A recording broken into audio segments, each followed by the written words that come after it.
ओम शांति। भगवत गीता श्लोक क्लास में आज के श्लोक टेस्ट के लिए श्लोक नंबर है 13वें अध्याय का 28वां श्लोक, अध्याय 13 का श्लोक नंबर 28 और 11वें अध्याय का 12वां, अध्याय 11 का श्लोक नंबर 12। और सबसे पहले श्लोक संबंधित जो पॉइंट्स हमने सुने हैं वो पॉइंट्स बताने हैं। कौन अनम्यूट है? और शांति दीदी, हाँ जी। रोल नंबर है 26643। हम्म। हाँ दीदी, 13 के 28 का पॉइंट है। बाण बोला ना कि ये संगम जो है वो गति का समय है, मन बुद्धि की गति का समय है। मन बुद्धि आत्मा को ऊपर हरण करके ले जाना चाहिए। कर्म करते ही एक शिवा अपने को आत्मा समझे, तो बाप को याद करते रहना चाहिए। संसार को भी दिखाने की जरूरत नहीं है कि हमने सब कुछ छोड़ दिया है। ये तो हाँ, संसार को जो दिखाने की जरूरत नहीं है कि हमें सब कुछ छोड़ दिया है। तो अपनी ज्योति बिंदु आत्मा को हरण करके जबरदस्त ऊपर की ओर ले जाना चाहिए। नीचे मत गिरने देना चाहिए, गड्ढे में नहीं गिरने देना चाहिए। अगर गड्ढे में गिर गई तो दुर्गति को पावेंगे। ये बात किस प्रसंग में इस श्लोक में आई है माता जी? इस श्लोक का हाँ ये रेफरेंस दीदी, 28वें श्लोक में क्यों दिया हुआ है? दीदी मैंने फैंस वो लोग नहीं देखे थे, नहीं सुने थे। ठीक है, यही श्लोक सुना था जो पढ़िए। अपना। श्लोक पढ़िए और फिर हाँ जी बताइए हमें। 13वें जी। अध्याय का हाँ 28वां श्लोक और परम, अर्थ पढ़िए। हाँ श्लोक पढ़ती हूँ दीदी। हम्म। समम पश्चान हि सर्वत्र सम समवस्थितम ईश्वरम न हिंसित आत्मना आत्मानम ततो यान्ति पराम गति। हाँ, और इसे बोला है क्योंकि सर्वत्र पुरुषार्थ अनुसार समान योग ऊर्जा से उपस्थित ईश्वर को समान भाव से देखता हुआ पुरुषार्थी अपने मन को पाप करते हुए आत्मा का घात पतन नहीं करता है, और तब तत्कालीन परम पदी विष्णु के वैकुंठ की परम गति को पाता है। हम्म। हेलो क्या बताया माता जी? आप जी क्या दीदी। समझे इस श्लोक का अर्थ हाँ बताइए। दीदी, इसमें बोला है ना कि जब हम्म। बाण बोला था कि जब विनाश का समय होगा तो सभी जो आत्माएं होंगी वो एक बाप की ही याद में और रहेंगी। तो उन आत्माओं को वो जब जो भी देखेगा ना कि ये सभी आत्माएं बाप की योग ऊर्जा से उत्पन्न हुई हैं और उसी एक बाप को ही मन बुद्धि से याद कर रही हैं, वो अपनी आत्मा का नहीं, उन पर उतना पाप भी नहीं मन बुद्धि पर उतना पाप भी नहीं बनेगा और आत्मा का घात और पतन भी नहीं होगा, और वैकुंठ को परम गति को पाएंगे वो आत्मा। ठीक है माता जी। आगे अगला फोन अनम्यूट है। Hello. Om Shanti. Roll number बताइए। 9572, लातूर मधुबन। हाँ जी। वार्तालाप, वार्तालाप का पॉइंट बता रही हूँ। सब पदार्थों के अंदर दुनिया में जो भी कण है, पत्थर पौधा कीटक पशु पक्षी मनुष्य हो, उसमें आत्मा है और वह आत्मा शक्ति, उसमें आत्मा की शक्ति नंबर वार धारण करती है। लेकिन वह किससे धारण करती है वह किसी को ही पता नहीं है। जिससे शक्ति ग्रहण धारण की जाती वह शिव है, न अ, है जनरेटर है जिससे सभी जागृत होते हैं। पेड़ पौधे चैतन्य नहीं है, तो चैतन्य नहीं है, मनुष्य चैतन्य है, नंबरवार जागृत है। कोई जड़त्वों में है, जो भगवान से शक्ति लेते वह चैतन्य है। और जो भगवान की जनरेटर जनरे भगवान को जनरेटर भी जानते, वह जानते है, वह जड़त्वमयी आत्मा नहीं है। माना जो जानते हैं वो जड़त्व में नहीं है और नंबर वार है। उस हिसाब से वह तो प्रेम तो नंबर वार जाता जाता जान number one supreme soul number one जाता जानता पहचानता जाता है, उसमें नंबर वन है। पहले पहचान कर कभी लाइट में अभी ना एक भी जानता है, उसमें नंबर वन है, लेकिन पहचान कर कभी अनिश्चय में नहीं आता, उसे परब्रह्म कहा जाता है। वह परब्रह्म पर ब्रह्म है, विष्णु परम ब्रह्म है, एक भोगी है और एक अभोक्ता है, और आत्माएं जिसमें तीसरी है, और जो भोगी होते हुए भी अभोक्ता की स्टेज में स्थित होता है, वह विष्णु आनंद भगवान विष्णु गीता में बोला है, मैं ब्रह्मांड का मालिक हूँ, तुम तो ब्रह्मांड शांति धाम सुख धाम दुख धाम के भी मालिक हो, इसलिए बोला स्वर्ग की दुनिया मेरी है तो नरक की दुनिया मेरी नहीं है क्या। हीरो पाठधारी है, वह विष्णु पदधारी है। क्या समझ में आया बताइए माता जी, आपने जो पॉइंट पढ़े उसमें। माना जो दुनिया में जो भी जड़ और जंगम पदार्थ है, तो वो जो उसमें जो चैतन्य आत्मा मनुष्य ही है, तो वो भगवान को जानती है, उसमें ऊर्जा शक्ति योग की ऊर्जा शक्ति भरती है, और जो जड़त्वमय है वो तो भगवान को जानते नहीं, उनमें चैतन्य चक्री जागृत नहीं होती है। और जो हीरो पार्टधारी है इस दुनिया का, तो उसमें तो योग ऊर्जा भरती है सबसे ज्यादा, तो वो विष्णु पद प्राप्त करता है। और उस ऊपर ये भी बोला है कि जो भी तीन है, एक है भोगी एक है अभोक्ता, और तीसरी और भी है कि वो भोगी होते हुए भी अभोक्ता की स्टेज में रहता है, वो है भगवान विष्णु माना हीरो पार्टधारी। श्लोक तो बताइए इसलिए माता जी, गीता और में श्लोक बोला है का कि अर्थ पढ़िए। हाँ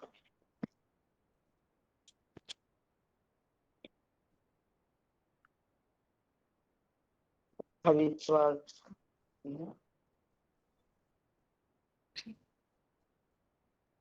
नंबर लगाया, इधर लगाया नहीं मिलेगी, नहीं चला। हाँ अध्याय 13 का अर्थ है इसका, समम पश्यन्ति सर्वत्र समवस्थितम ईश्वरम न विनश्ति आत्मना आत्मानं ततो याति परां गतिम्। अर्थात क्योंकि सर्वत्र पुरुषार्थ अनुसार समान ऊर्जा से उपस्थित ईश्वर को समान भाव से देखता हुआ पुरुषार्थी मन अपने मन से पाप करते हुए आत्मा का घात नहीं करता। गीता का अध्याय 6 का पाठ, सब कलातीत परम पदी विष्णु के वैकुंठ की परम गति को पाता है। ठीक है माता जी। माना सर्वत्र जो हम्म। समान दृष्टि से देखता है, पुरुषार्थ करता हुआ, वो अपने मन से पाप करते हुए भी अपने आत्मा का घात नहीं होने देता है, अब वो विष्णु पद की परम गति को पाता। ठीक है। आगे अगला फोन अनम्यूट है, रोल नंबर बताइए। 9793 काटने हम्म। विष्णु ईश्वरी नंबर 2354 विष्णु परम पद के लिए आत्मा का पुरुष कहा जाता है। पुरुष माना पुरी में सहन करने वाला, जगन्नाथपुरी कहा तो माना शरीर पुरी में इसमें रहने वाला आत्मा, दोनों अलग अलग है। आत्मा चैतन्य शरीर पुरी में सहन करने वाला, आराम से सहन कर सकता है। संपन्न आत्मा होती है आराम से। संपन्न माना विष्णु दुनिया के बात है, परमधाम का बात है, इसी दुनिया का रहते हुए आत्माओं का परम पद दिखाई हुई है। चित्रा में देखा जाता है, जरूर चरित्र करने वालों को चित्र बनाया। विष्णु रूप मन संपन्न पद पाने के लिए आत्मा कहाँ रहता है, मन निराकार दुनिया में या साकार दुनिया में या साकार दुनिया में रहता है। और इस दुनिया में तब का रहता है, मन जब तक नई दुनिया पुरानी दुनिया बन जाए। सृष्टि के आदि में आत्मा का संपन्न रूप में क्या विष्णु नारायण लक्ष्मी का कंबाइंड रूप है, आदि सो अंत। आदि में विषयांकाल, जब इस दुनिया में अंत तक होगा 100% अंत तो हुई, आत्मा विष्णु बन करके रहेगी 100%, या नहीं है, बनेगी आदि सो अंत तक। मना सभी अंदर भगवान का योग ऊर्जा का पावर काम रही है। तो फिर अपने मन से आत्मा का घात नहीं करते हैं, इसे आत्मा का ऊपर उठाने करने का ऊंच स्टेज करने वाला है। समापश्यानि हि सर्वत्र समवस्थितामीश्वरं न हि हिनस्तत्त्वनात्मानं ततो याति परं गतिम् మన దివి సూర్య సహస్ర మన దివి సూర్య సహస్ర భవద్యేతు మన దివి సూర్య సహస్ర భవతే యుగపత్ ఉత్థిత యది వా సదృశ్యసా సాత్ భాషః తస్య మహాత్మనః हेलो और इस हाँ जी माता जी, 11 अध्याय के लिए बताएं। क्या बताएंगे माता जी? एक मिनट भुवनेश्वर के माता जी क्या बोल रहे हैं? काकीनाडा के మన माता जी। మన అదే విశ్వరూపమ దర్శనమన भगवान अर्जुन को ज्ञान नेत्र से दिखाई माना अपने 1000 वर्ष सूर्यों से तेजमय आदि का ज्ञान का ऐसे तेज संपन्न अवस्था के मनुष्य सृष्टि का पिता में बन जाता है। మనం परमपिता शिव का याद से इसी तरह संपन्न धारणा करते हैं। మన ఇది స్థూల का सूर्य का वास्तव में नहीं है। స్థూల तेज मना सूर्य का रोशन का बात नहीं है। ज्ञान योग आधार से वो आत्मा इतना तेजोमय बन जाते हैं। మన అనేక అద్భుత దర్శనము శంఖ చక్ర గద అనే ఆయుధం వల్ల అనేక मानवों से श्रृंगारी दिव्य गुणों से सुगंध लिंपायमान है। मन संपन्न रूप विराट रूप मन विष्णु का है। मन भगवान प्रैक्टिकल का आकर के स्पष्ट से ये है मनुष्य सृष्टि का पिता है। बीज है वो महादेव है। अव्यक्त मूर्ति द्वारा सारा संसार में विस्तार पाता है। मन महादेव मन साकार अवस्था शरीर होते हुए भी अव्यक्त निराकार स्टेज को ऊर्जा भरपूर बन जाते हैं। मन संसार में सामने नारायण का रूप में प्रत्यक्ष होता है।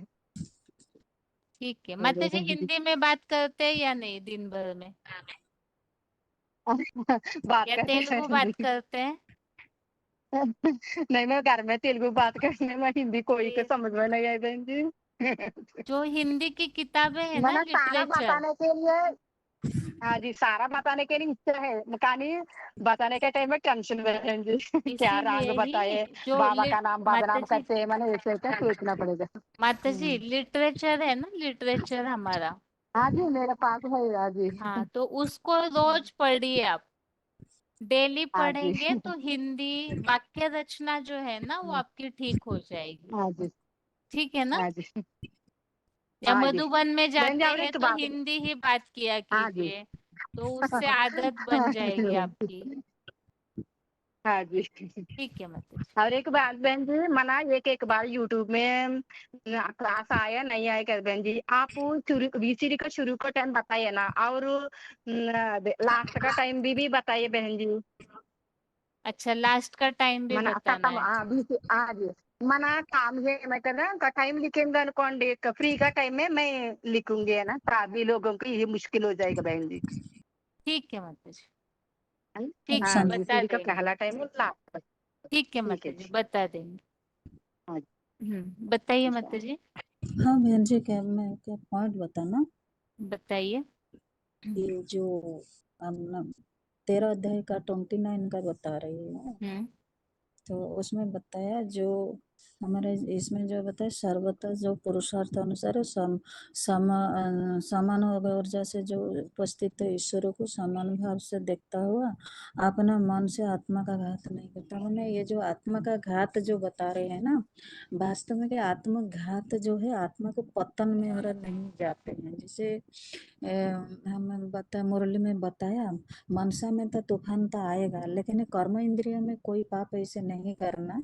जैसे आत्मा का घात अर्थात तो क्या है माने जैसे हमारा हमारा आत्मा जैसे ऊंची स्टेज है जो आत्म स्थिति से माने देह अभिमान में नहीं आना। इसीलिए गीता में आया है कि ऊर्ध्वरे तो आत्मन आत्मनम अवसायद माने जैसे आत्मा को क्या करना है जैसे कोई कारण अकारण पुरुषार्थ जीवन में हम नीचे गिर जाते हैं तो फिर भी हमको क्या करना है उसको प्रैक्टिस करना है। जैसे बच्चा को कंट्रोल माता पिता करते हैं ऐसे आत्मा को जबरन खींच के हमारा भ्रुकुटी में ले जाना है। और इंद्रिय जैसे आत्मा क्या है तो 63 जन्म से आत्मा ने सुख तो भोगा है उसका आत्मा में तो संस्कार है और 3 गुणों में भी आसक्त हुआ जो शरीर है आत्मा तो सुख भोगती है ना। तो आत्मा आत्मा विषय भोगने से क्या है वो क्या करता है वो सुख भोगने के कारण अपना अपना जो आत्म स्थिति में नहीं आता है। जैसे आत्मा आत्म स्थिति में नहीं आता है। इसलिए गीता में बताया कामेषु क्रोधेषु रजोगुण समद्भव, क्योंकि गीता में आया कि वो काम और क्रोध तेरा शत्रु है। तो देहभान के कारण जो आत्मा पतन की ओर गया है, उसके प्रभाव में क्या है, आत्मा का घात अर्थात तो पतन में हो जाता है। तो इसलिए हमको प्रैक्टिकल में जो आत्मिक स्थिति है, वो आत्मिक स्थिति को धारण करना है। तो इसलिए जब हमें आत्मिक स्थिति का प्रैक्टिस करेंगे ये पुरुषार्थी जीवन में, तो आत्मिक स्थिति प्रैक्टिस करना मतलब हम जैसे परम पद, जैसे हम विष्णु का परम पद वैकुंठ की परम गति को पाएंगे। तो जैसे परम पद माने विष्णु का परम पद माने, जैसे विष्णु माना क्या है, नो विष अटल। नो विषय अटल माने कोई विषय विकार जैसे हमारा अंदर ना हो। तो स्वर्ग में जाना माना क्या करना है, स्व माने आत्मा, ग माने गया, क्या गया, कहाँ गया, आत्मिक स्थिति में गया। जैसे जैसे हमें आत्मिक स्थिति का प्रैक्टिस करेंगे, तो ऐसे ही भगवान, जैसे आत्मिक स्थिति प्रैक्टिस करेंगे, याद करने से तो पाप धुलता है, लेकिन आत्मिक स्थिति करने से क्या है, तो आत्मा जो देहभान से मुक्त हो जाएगा। देहभान से मुक्त होने से, तो जैसे आत्मिक स्थिति जहाँ है वहाँ बाप है, तो बाप है पापा बोले, तब आत्मिक स्थिति जहाँ है तब बाप उससे दूर नहीं है। तो और तो इसलिए बाबा बोल रहे कि जैसे जो बाप को याद करते हैं, तो बाप भी उनको भी याद भी करता है, क्योंकि याद से याद भी मिलता है। और ऐसे करने से आत्मा परम गति को पाते हैं। ठीक और है माताजी। आगे अगला फोन अनम्यूट है। ओम शांति बहन। ओम शांति। माताजी आपने 19वें श्लोक से पढ़ा तो होगा ही ना? बहन पढ़ा तो है, लेकिन बहुत अच्छे से नहीं पढ़ पा रहे थे कुछ दिन से। अच्छा हाँ। ठीक है, आपने जितना आपको समझा है उस आप अनुसार बताइए, इन श्लोकों में बाबा क्या समझाना चाहते हैं।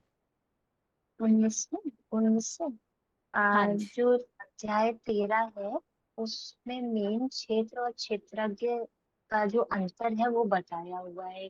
क्षेत्र जो अर्जुन का शरीर है उसके लिए बताया गया, माना उनकी परा और अपरा प्रकृति। क्षेत्रज्ञ माना जो शिव सुप्रीम सोल, जो उनकी जानकारी देते हैं, उनके बारे में बताया गया।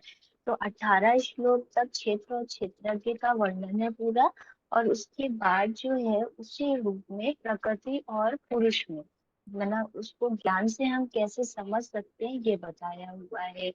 मतलब जो अर्जुन की देह है वो प्रकृति है, और उसी का जो परा और अपरा रूप है वो उसका पूरा वर्णन, तथा जो पुरुष है माना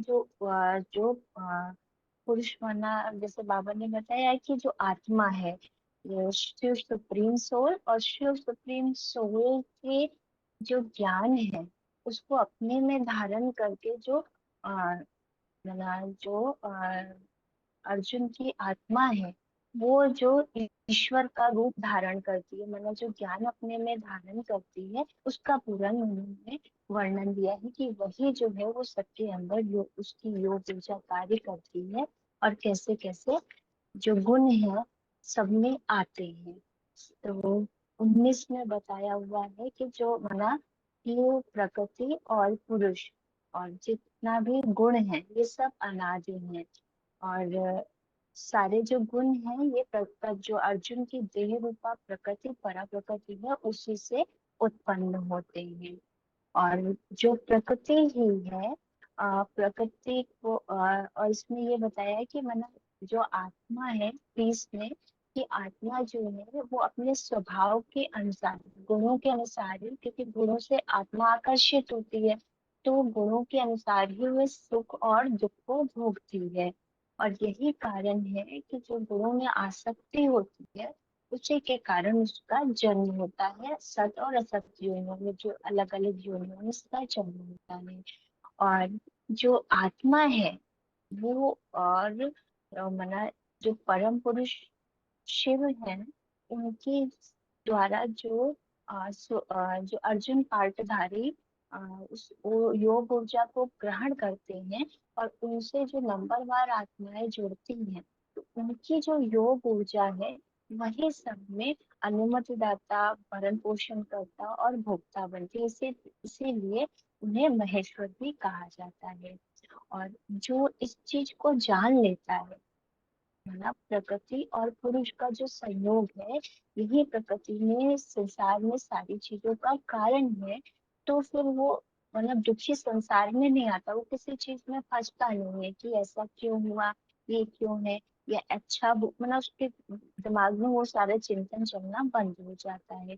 और इसका मतलब अपनी आत्मा का कैसे चिंतन करें, इसके लिए 24 में बताया हुआ है कि जो सृष्टि का आदि मध्य अंत है उसके चिंतन द्वारा या ज्ञान की जो संपूर्ण व्याख्या है और यज्ञ की सेवा करते हुए आत्मिक स्थिति के अभ्यास के द्वारा साकार में निराकार को देखते हुए उसके बार बार चिंतन से उस पूरे ज्ञान की जानकारी होती है।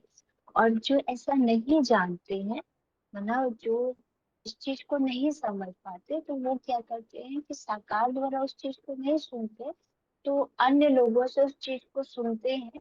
और वो भी मतलब पूरी तरह से उस चीज को नहीं फॉलो कर पाते, लेकिन वो भी स्वर्ग में जाते हैं और अव्वल मतलब नंबरवार पुरियों में वो चले जाते हैं।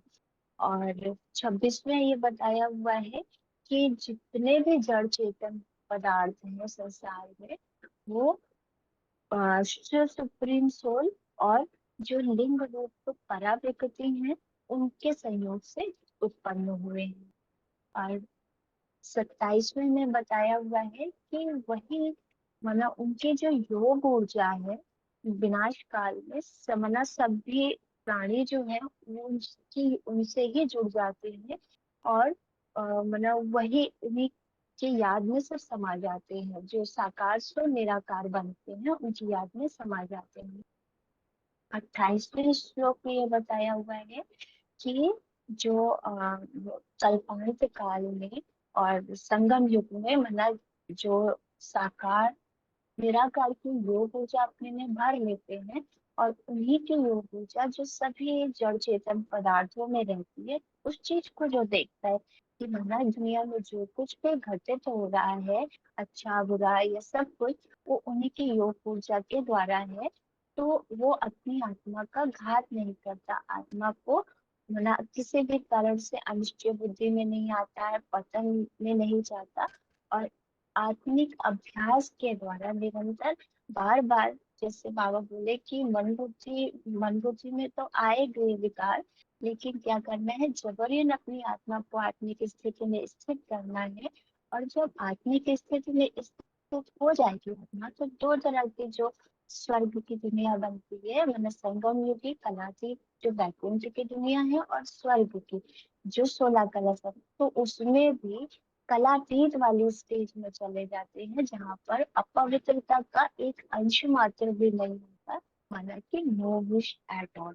ये वाली स्टेज वो प्राप्त कर लेते हैं। ठीक है माताजी। श्लोक बताइए माताजी। हाँ जी। समम पश्यन् हि सर्वत्र संवस्थितम् ईश्वरं न हिनस्ति आत्मना आत्मानं ततो याति परां गति। क्योंकि सर्वत्र पुरुषार्थ अनुसार समान योग ऊर्जा से उपस्थित ईश्वर को समान भाव से देखता हुआ पुरुषार्थी अपने मन से पाप करते हुए आत्मा का घात या पतन नहीं करता। गीता अध्याय 6:5 तब कलातीत परम पदी विष्णु के वैकुंठ की परम गति को पाता है। ठीक है माताजी। ओम शांति। ओम शांति। आगे अगला फोन अनम्यूट है। और 11वें अध्याय में हमने अभी तक जो विराट रूप के बारे में समझा है, तो विराट रूप अर्थात वास्तविक क्या है, अगर हमें किसी को समझाना है, भगवान ने अर्जुन को विराट रूप दिखाया, तो आप क्या समझाएंगे? ओम शांति। हाँ जी।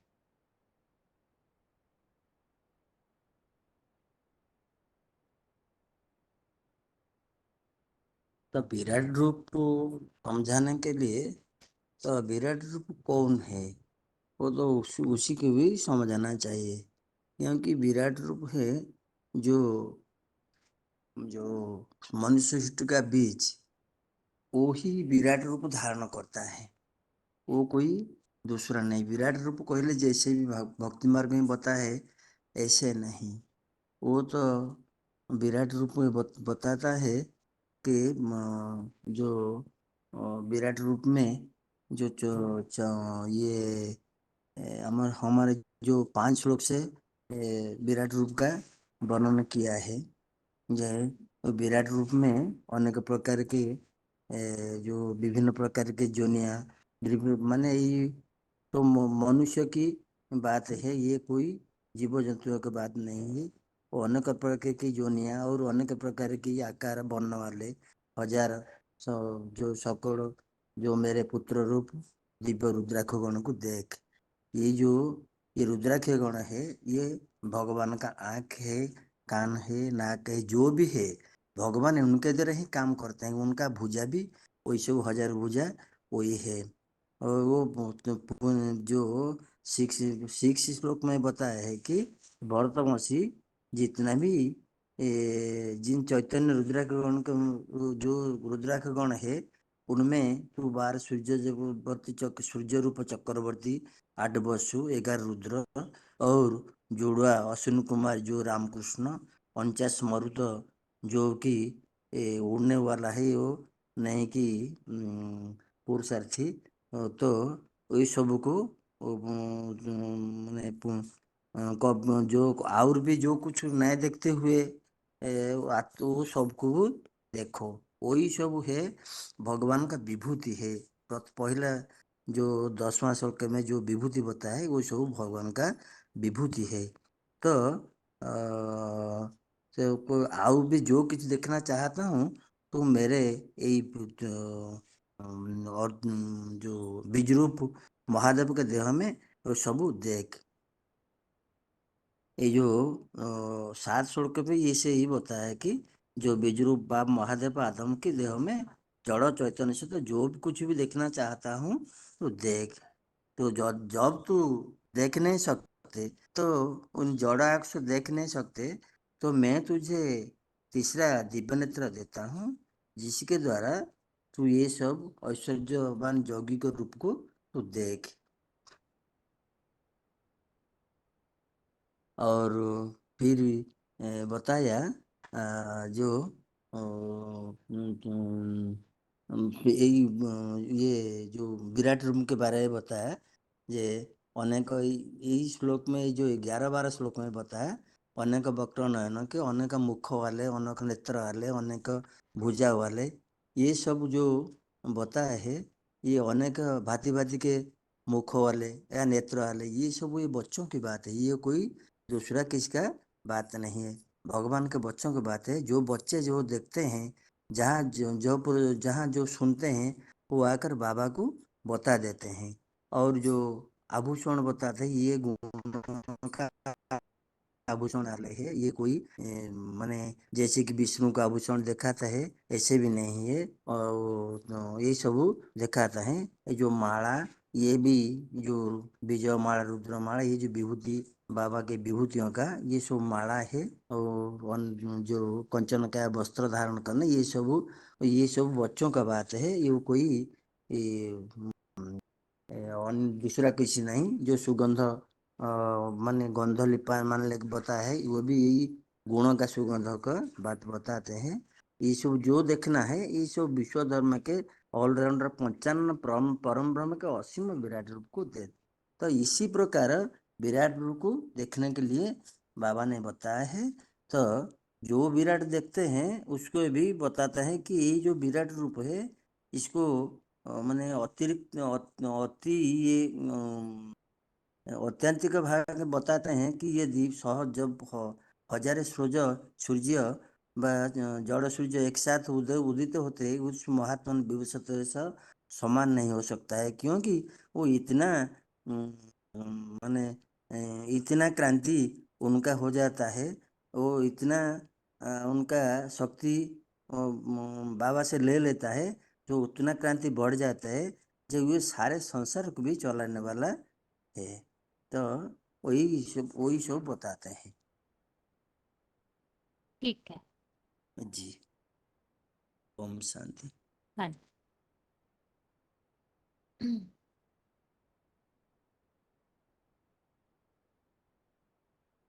फोन जिनका भी अनम्यूट हो रहा है अपना रोल नंबर बताते जाइए। 27,512। बहन जी। ओम शांति दीदी। 5494 बहन। एक मिनट, पहले तो 27,512। माता जी कहाँ के आप? आगरा की दीदी। आगरा। आगे क्या? 5494। हाँ जी। आगे बताइए। हेलो। हाँ जी। मैंने ये 13वें अध्याय के लिए आपको कॉल किया था, जो 28वां श्लोक चल रहा है ना। तो मैंने उस दिन है ना पॉइंट लिखे तो नहीं थे, लेकिन जो अभी थोड़ा पॉइंट के लिए हो रहा था ना, इसका अर्थ बताए, तो उसके लिए कॉल मतलब उठाया था मैंने। तो मैं ठीक है, बताऊं? बाकी श्लोक नहीं पढ़े हैं माता जी आपने? हाँ, पढ़े हैं दीदी। ठीक है, रुकिए माता जी, फिर अभी कुछ प्रश्न पूछे जाएंगे। और ठीक। किसका फोन अनम्यूट है बताइए।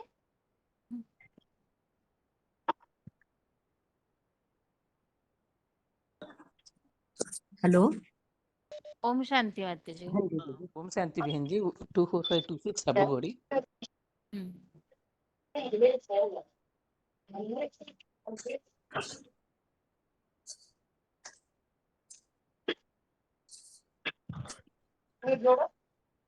మీరు మాట్లాడే వ్యక్తి మీ కాల్ ని హోల్డ్ లో పెట్టారు, దయచేసి लाइन లో వేచి ఉండండి। आप जिस व्यक्ति से बात कर रहे हैं उन्होंने आपके कॉल को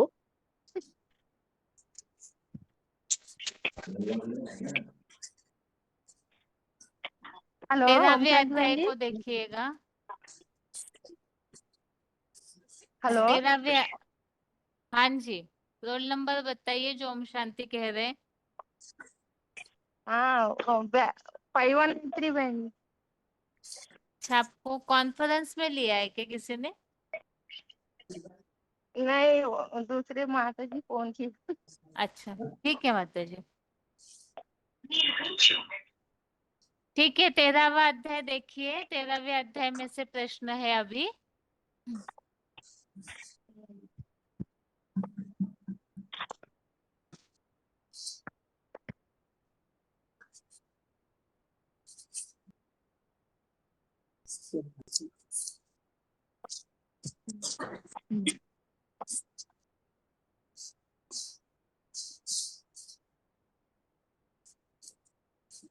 अर्जुन रूपी जो क्षेत्र है, पॉइंट हो गए माता जी। बार बार पॉइंट बताने में 9 बज जाते, सभी लोग पॉइंट ही बताते हैं। तो अभी जो प्रश्न पूछा जा रहा है बताइए, जो अर्जुन रूपी रथ है या क्षेत्र है, उनके जो गुण बताए हुए हैं, आत्मिक गुण, उसमें से किताब में देखे बिना आपको जो गुण याद है वो बताइए। अर्जुन रूपी जो क्षेत्र है, उनके जो गुण हमने 13वें अध्याय में पढ़े हैं। अभी कोई भी उत्तर आपको किताब में से नहीं बताना है। जो प्रश्न ज्यादा कठिन है तो बताया जाएगा, देख के बताइए। ये गुणों को तो हमने कई बार पढ़ा है, कई बार प्रश्न उत्तर भी हुए हैं। तो अर्जुन रूपी क्षेत्र के कुछ गुणों को यहाँ 13वें अध्याय में बताया है। जो आपको याद है, कोई भी 1 या 2 गुण बताइए। पहला गुण है निर्माण भाव, माना मान मर्तबा नहीं लेने वाला है ना भगवान। भोगने हाँ। वाला नहीं है, मान मर्तबा नहीं भोगने वाला है ना। गीता जी मरना सिखाने वाला है हमको, वो भी ऐसे ही रहने वाला है। इच्छा मात्र विद्या, इस प्रकार की। और दूसरा है शुद्धता, पवित्रता है ना उनके अंदर में, मान वचन कर्म की शुद्धता है। ऐसे ही ठीक है, इंद्रियों रुकिए को माता जी, कंट्रोल कर। रुकिए, औरों को भी बोलने दीजिए। ओके। बताइए रोहतक के माता जी। दीदी कुछ याद नहीं आ रहा मेरे को। याद नहीं, ठीक है। 5183 बताइए माता जी। 549। बताइए। हाँ न मना निर्माण भाव के साथ क्षमा भाव, सरलता, प्राणियों को दुख नहीं देना, और मन बुद्धि स्थिरता, शुद्धता। देख के बता रहे हैं, बिना देखे माता जी? बिना देखे बहन जी, इतना ही याद है। ठीक है। और आगरा के माता जी, आपने अगर पढ़ा हाँ है, याद है तो बताइए। दीदी, बाबा जैसे बोलते हैं कि जो शिव समान बन जाते हैं तो उनके अंदर इच्छा, द्वेष और किसी भी प्रकार की घृणा भावना, अच्छा या बुरा या सुख या दुख किसी के भी प्रति नहीं रहता है, तो उनके अंदर ये गुण आ जाते हैं। वैसे यहाँ गीता में जो बताए हुए हैं उस अनुसार चाहिए था। बताइए आगे, और किनका फोन अनम्यूट है? टीपी जी के माता जी। हाँ बहन जी, 13 का 6 में है ना, सुख दुख से देख के नहीं, अतीत मना बिना देखे, न्यारो इसलिए होता है। खास बताया था, बिना देखे हाँ, बताना है। बिना देखे बोल रहे हैं बहन जी। ठीक है, बताइए। मना स्पर्श स्पर्श गंध रस, मन जैसे मनुष्य शरीर के जैसे साधारण मनुष्य के तन में जैसे होता है सारे गुण, ऐसे ही अर्जुन की रग में भी ऐसे ही गुण होता है। ये मनो इसलिए साधारण तन हो गया ना बहन जी। ठीक है। हेलो। हाँ जी हाँ, माता जी। जैसे दीदी प्राणी मात्र को दुख न देना, हम्म, प्राणी मात्र को दुख न देना ऐसे कहा है ना इसमें हाँ 6 जी। 13 के साथ में। मैं बताऊं बहन जी? और एक बताइए माता जी। 8वें श्लोक में बताया है ना, जन्म मृत्यु जरा व्याधि दुख दोषान दर्शनम। माना जन्म मृत्यु जरा व्याधि ये सब हमारा मानव जीवन में फेस करने की प्रॉब्लम्स है ना। इन परिस्थितियों में जो व्यक्तित्व स्ट्रांग रखते हैं, मोहरहित होना, वो कैसे अनासक्ति, स्ट्रांग रहता है? वो दुख, दूसरों के दुखों को नहीं देखता है। हमारे जैसे हम सब स्वार्थी है ना, वो वैसे नहीं, सबको अपने जैसे ही देखता है, सबके दुखों को चुराने की प्रयास करता है। वो गुण है उनके अंदर, पहला अच्छा गुण। बहन जी, हाँ जी।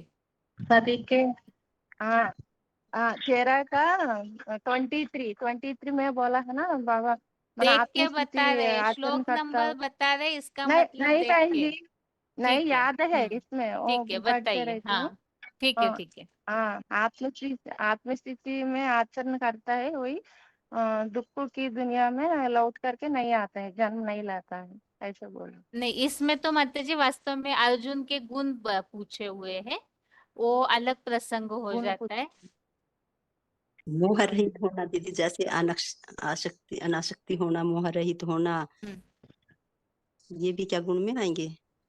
हाँ जी। ठीक जैसे है, एकांत ठीक देश है। में अभी रहना। अगला प्रश्न है, अगला प्रश्न है अभी।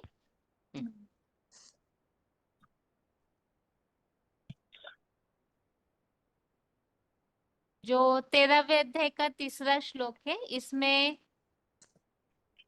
जो बताया हुआ है, यत क्षेत्र यच यादृक् च, यत विकारी यतश्च यत, इसका मतलब क्या है? माना यहाँ अर्जुन की उन क्षेत्र रूपी देह का साकार प्रैक्टिकल रूप करने वाली वो पाठ की पहचान के बारे में बताए गए हैं, उसके प्रूफ दिखाए गए हैं, इस श्लोक में हमको बताए गए हैं भगवान के द्वारा। माना ये यहाँ क्षेत्र रूपी शरीर जो है जैसा है, वह बात को मेरे से सुन, इस प्रकार भगवान हमको बता रहे हैं, अर्जुन को बता रहे हैं इस श्लोक में।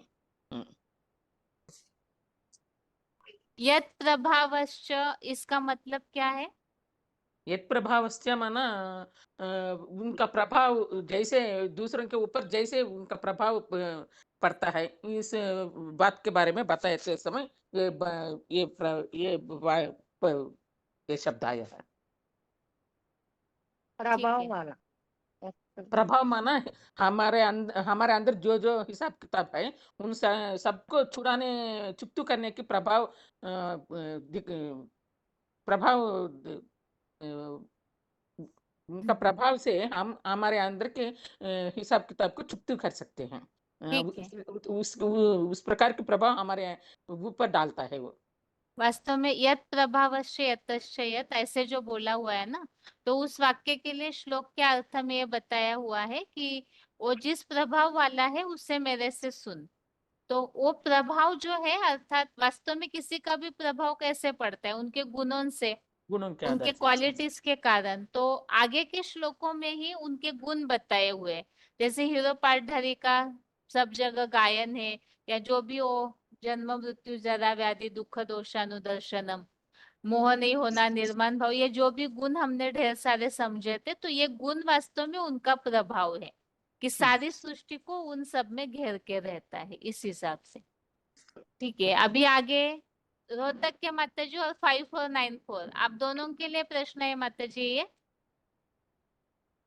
अर्जुन रूपी जो क्षेत्र है वो विकार सहित क्षेत्र कहा गया है।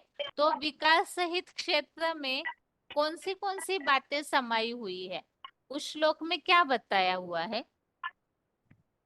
विकार सहित क्षेत्र में कौन सी बातें समाई मना हुई है? ये बता सकते हैं बहन जी, वो 5 अध्याय का 5 श्लोक का पंच महाभूत, अहंकार, बुद्धि, 10 इंद्रिय, 20 इंद्रिय के लिए, मनुष्य के लिए, अब वो बता सकते? क्या माता जी?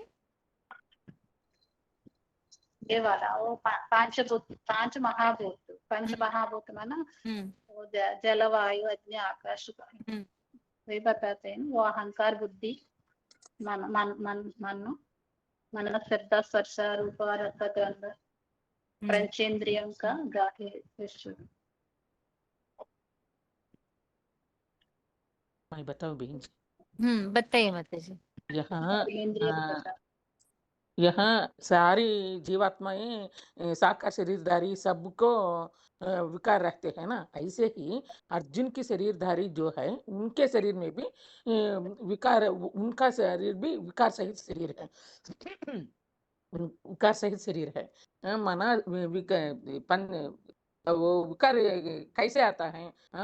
उस शरीर के अंदर 23 तत्व रहते हैं, प्लस उसके साथ साथ गुण है ना हमारे अंदर, इच्छा, द्वेष, सुख, दुख, चेतना, धारणा शक्ति, इनके समुदाय के कारण से ही हमारे अंदर विकार आता है।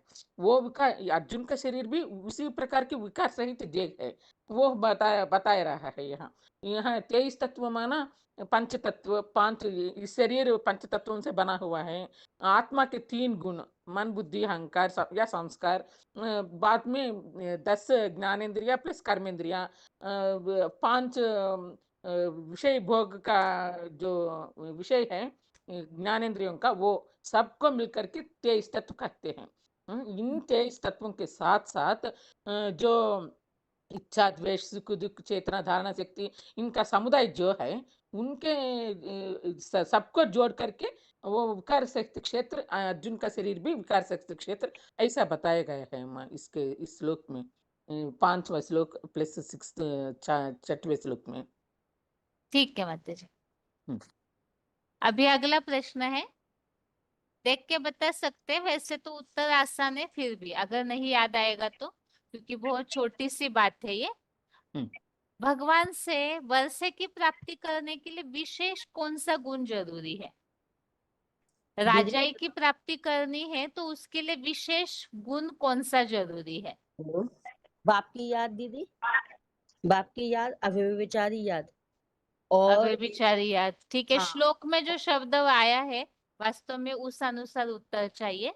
हाँ, मतलब मैंने श्लोक से तो नहीं एक्यूरेट मेरे को पता है, लेकिन बाबा हर श्लोक में यही बोलते हैं, अव्यभिचारी याद, और मतलब लगातार होनी चाहिए बिना रुके, मतलब उठते बैठते खाते पीते कर्म करते हुए या फिर शांति से भी बैठे तो भी एक ही याद होनी चाहिए, एक बाप की, और प्रकृति में ध्यान केंद्रित करके उस बाप को, निराकार को याद करो साकार से, तो आपकी मुक्ति तो हो ही जाती है।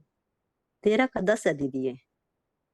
क्या बताया है इसमें दीदी ये बताया है, अन्य संबंध से एकमात्र मेरे में लगाव पूर्वक सदाकालीन अभिविचारी श्रद्धा से भक्ति भावना सनंद विनाशी दुनिया से दूर मन बुद्धि से एकांत देश परम ब्रह्मा लोक में रहना और प्रिय अप्रिय व समीपी हो, ना हो कोई भी प्रकार के मनुष्यों की भीड़ भाड़ में अरुचि हो। वास्तव में इसमें वर्षे की बात नहीं आई है। प्रश्न श्लोक में जो उल्लेख आया है उस अनुसार ही होता है।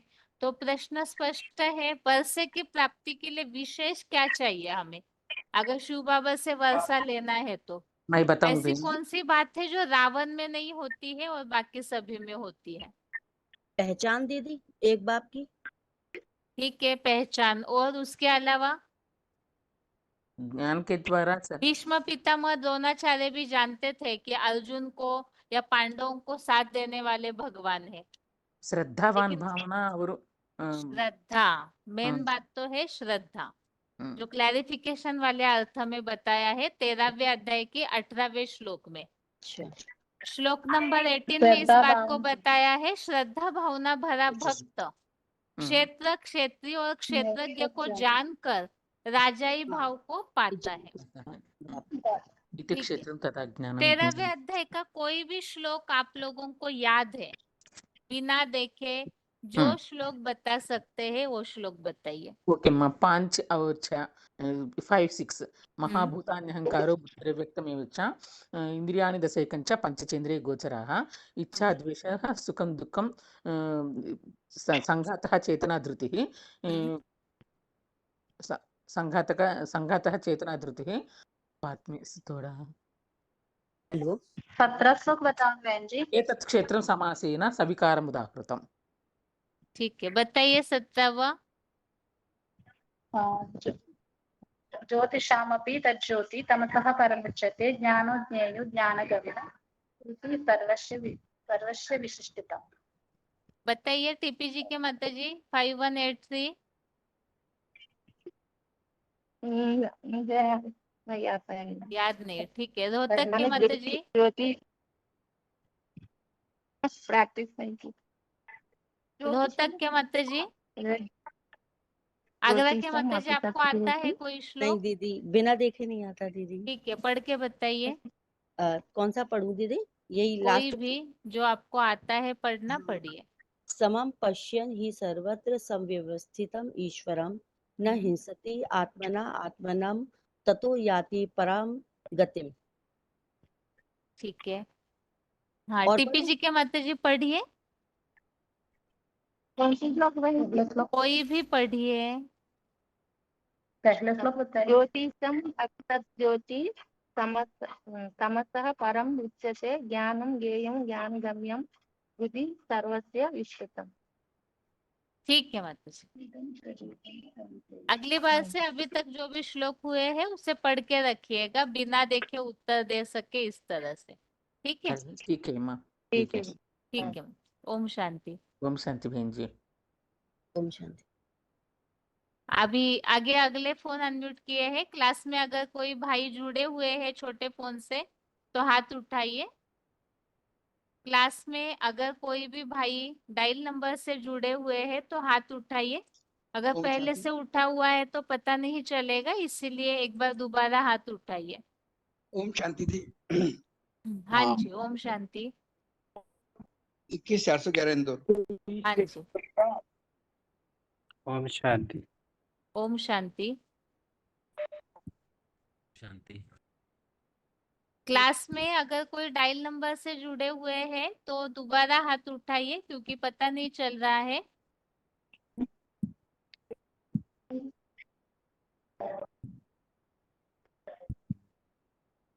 अभी जिनका फोन अनम्यूट हुआ है रोल नंबर बताइए एक बार। 4783 वाले सर। नहीं, आपका हो गया। एक मिनट, डायल नंबर से अभी किसी का फोन अनम्यूट किया है। क्या रोल नंबर है आपका? 28।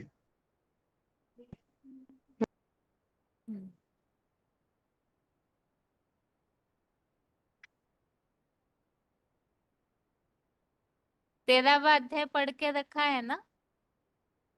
हाँ जी।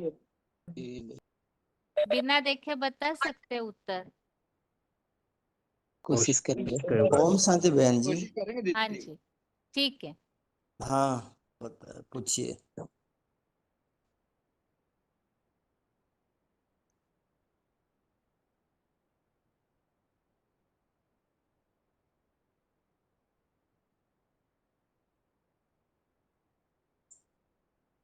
अंधकार से परे कहा जाता है। श्लोक में क्या शब्द आया है? ज्योतिषामपि तमसा परम उच्यते। ठीक है, सिर्फ अंधकार के लिए क्या शब्द है? अंधकार से तमस परे। तमस तमस अंधकार से पर तमस परम उच्यते हैं। ठीक है। परम पिता के 3 कर्तव्य। स्थापना पालना विनाश।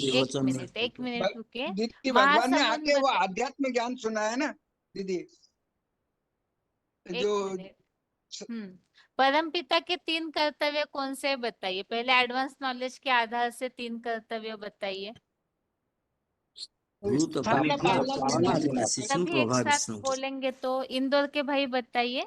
स्थापना, पालना और विनाश तीनों कार्य जो अर्जुन जो क्षेत्र है उसके द्वारा ये परम पिता ये सारे कार्य करते हैं। ठीक है, सूरत आप बताइए कौन से श्लोक में आया है परम पिता के 3 कर्तव्य?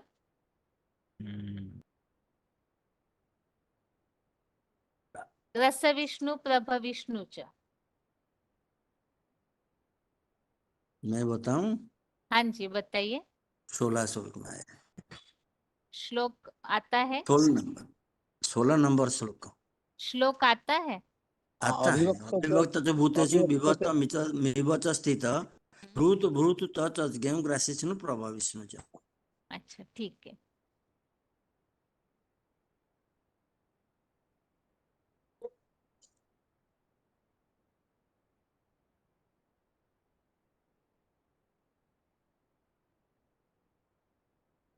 अर्जुन रथ को कपिल मुनि जैसे विद्वान कहा हुआ है, तो इस श्लोक में उनकी कोई खासियत बताई हुई है जो कपिल मुनि की खासियत है।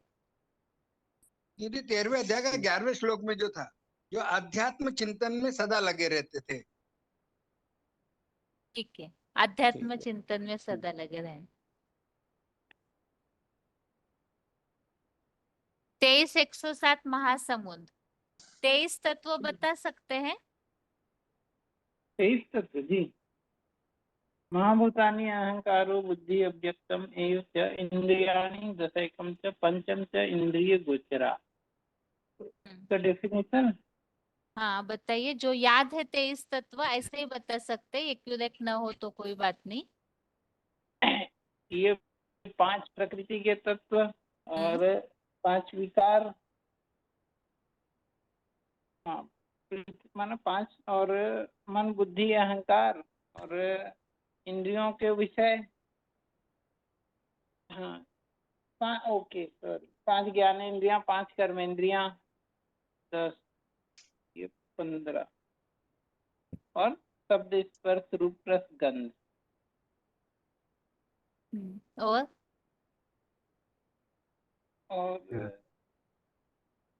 ओके, मन बुद्धि अहंकार। ठीक है, अगला प्रश्न है कोचिन के भाई आप बताइए, अथवा सूरत, आप दोनों में से कोई भी बताइए कि वास्तविक ज्ञान किसे कहा गया है? वास्तविक ज्ञान है का ज्ञान। नंबर 2 आत्मा का 13वें अध्याय के हिसाब से कौन सा ज्ञान वास्तविक ज्ञान कहा है? ये क्षेत्र का जो ज्ञान है वही वास्तविक ज्ञान है, जो 23 तत्व पूर्वक जिनको जानकारी होते हैं, इसमें भगवान अव्यक्त मूर्त में आते हैं, उसका गुण और उनका कैरेक्टर वो कैसे होता है, किस पर्पस के लिए होता है, इसके लिए वास्तविक ज्ञान होते हैं। जो उस शरीर को जानते हैं यथार्थ रूप से, उसको वास्तविक ज्ञान बोलते हैं। इस दुनिया में रथी और सारथी का सच्चा ज्ञान है, ऐसा मेरा मत है। ठीक है, अभी अगला प्रश्न है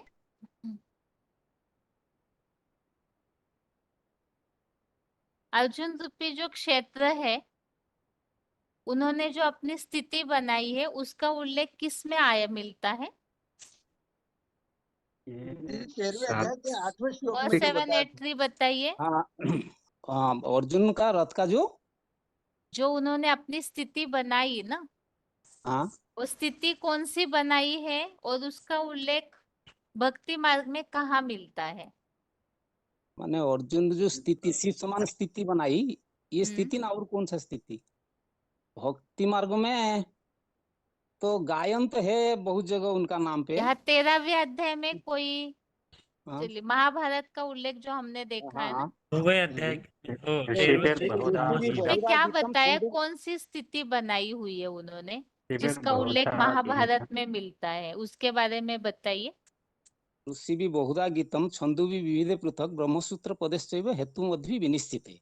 शास्त्रों में अनेक प्रकार की जो कथा कहानी बनी हुई है, एक सद विप्रा बहुधा वदंती, माने रामायण में राम के हिसाब से, महाभारत में आपका कृष्ण के रूप में, और देवासुरा संग्राम में माने शिव शंकर भोलेनाथ के रूप में उनका गायन यादगार है। इसके अलावा बहुत सारे स्तुतियों है, आरतियों है, सहस्र नामों है, 40 आदि वगैरह जो है उसमें भी उनका नाम का उल्लेख है।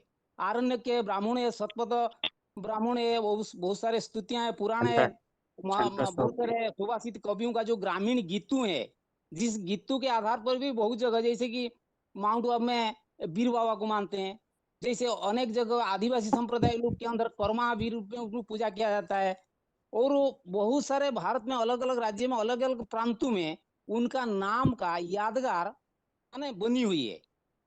देशी विदेशी माने जो आपका भविष्य व्यवरता है वो भी बहुत सारे वार्ता उनके नाम पर किए हुए हैं। यही शायद 13वें अध्याय का 14वां। एक्चुअली महाभारत में जो उल्लेख मिलता है उस अनुसार प्रश्न पूछा था। ये तो ठीक है, आपने जो बताया वैसे ऋषिबीर बहुधा गीतम इस श्लोक के हिसाब से। बाकी उसके पहले वाले श्लोक में जो उल्लेख आया है ना महाभारत में, उनकी किस स्थिति का उल्लेख मिलता है? महाभारत में जो नीलज तीर्थ माने स्थिति स्वभाव नहीं, स्थिति की बात पूछी जा रही है। अच्छा, स्थिति सर्वदा पाणिपादं तत् सर्वतोक्ष शिरोमुखम्। स्थिति जो है किसी को भी याद नहीं आ रहा है? 13वें अध्याय का 13वां श्लोक है उनका स्थिति। 13वें अध्याय का 13वां श्लोक दीदी।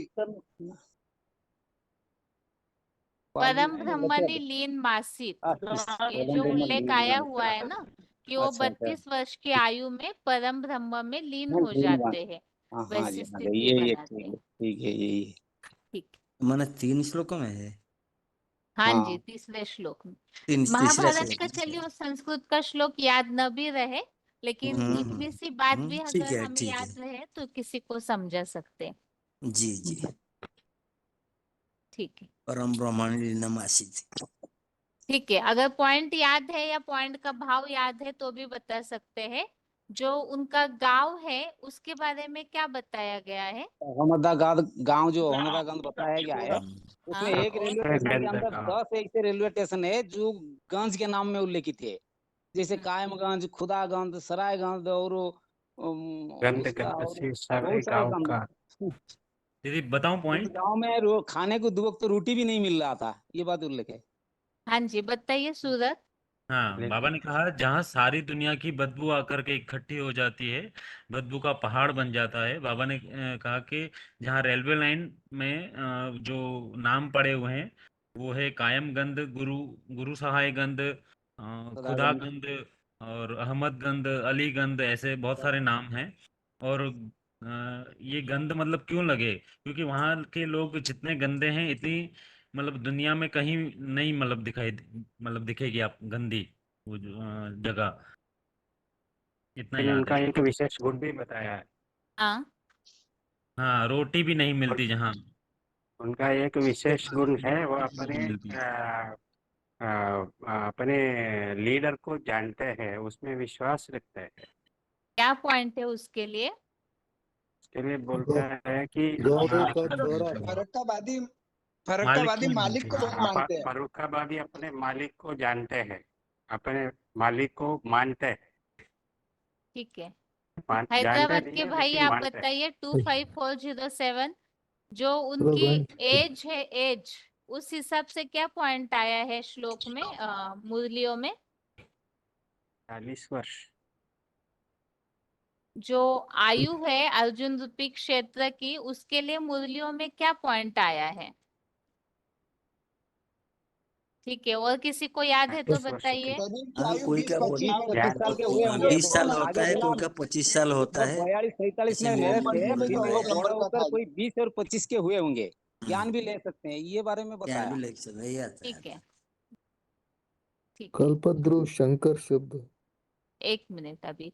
महासमुंद, आप बताइए, आपको जो भी ये 13वें अध्याय में जो अर्जुन रूपी क्षेत्र के आत्मिक गुणों का उल्लेख है, जितने याद है बिना देखे वो बताइए। कोई भी 2-3 ऐसे गुण बताइए जो आपको याद है। अमानित्वम, अदम्भित्वम, अहिंसा, शांति, आजम, आचार्यो, निर्माण भाव, पाखंडहीनता। जो और ठीक है, वो बताइए। इंदौर 21411, हाँ आप हाँ बताइए। दीदी, निरहंकारी भाव है, वैराग्य का भाव है, और वो जो विधेयी भाव है वो मुख्य है। ठीक है, आप बताइए। 24548। हाँ, आसक्ति अनभिसंग पुत्र द्वारा गुहायसु, अर्थात पुत्र, स्त्री, गृह आदि में अनासक्त होना बताया है। ठीक है, कोचिन, आप बताइए।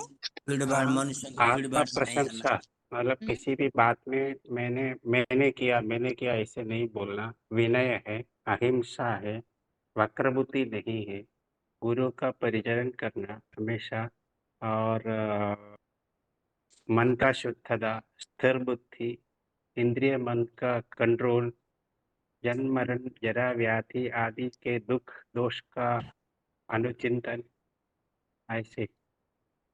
आप बताइए। 4783। नम्र, 6-7 श्लोकों में है ना? विनयी, संयमी, विद्वान, उदारचित, परोपकारी और वो सहनशील, धैर्य, और इसमें और सरलता आएगा, शुद्धता, निरंकारीपन, ये सब गुण को दिखाया गया। आप बताइए सूरत। हाँ जी। 13वें अध्याय में 6 इच्छा श्लोक द्वेष है। से परे, सुख दुख में समान भाव, और निर्माण भाव, निरहंकारी, विदेही भाव, दैहिक संबंधों में अनासक्ति, मोह रहित। आप बताइए हैदराबाद 25407। अमानित्वम, आदम्भित्वम, अहिंसा, शांति। 7वें श्लोक में है बहन जी। ऐसे ही बिना देखे कोई याद है तो बताइए।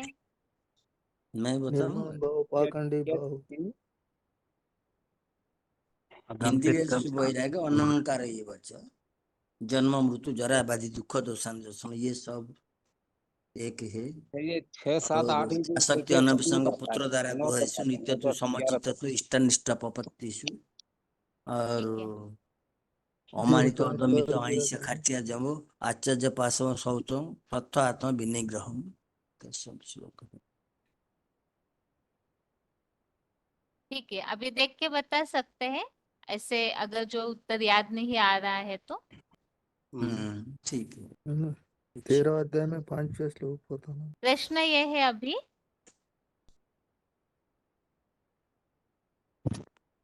जो परम ब्रह्म परमेश्वर है उनकी स्थिति कैसी बताई हुई है?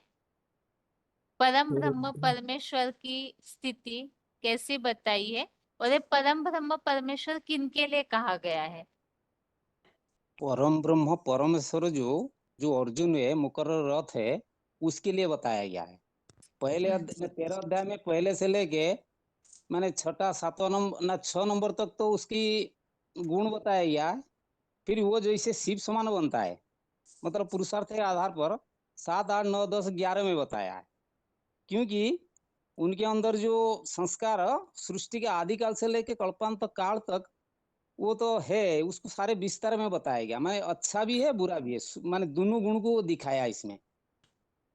आपका सवाल मैं क्या था? बताऊं दीदी? परम ब्रह्म 13 अध्याय में 14वां। मैं बताता हूँ बताइए दीदी। सूरत। हाँ ये जी, बताइए। 12 श्लोक में है, ज्ञान जत तत्प्रवक में जज्ञाता अमृत अश्नुते अनादि मत परम ब्रह्म न सतत न सत न असत उच्यते। वो परम ब्रह्म परमेश्वर जो कि शिव ज्योति और प्रसादम, ये दोनों ही परम ब्रह्म परमेश्वर, उस ना सत ना असत कहा जाता है। अविभक्तं च भूतेषु विभक्तमिव च स्थितं भूतभर्तृ च तज्ञेयं ग्रसिष्णु भव विष्णु च। सब में दूर है लेकिन दूर नहीं है, ऐसे अव्यक्त भाव से स्थिति विष्णु का, उनको विष्णु विष्णु संरक्षक वो अपने नजदीक में है, लेकिन अपने ज्ञान दृष्टि से देख सकते हैं, ये भाव से।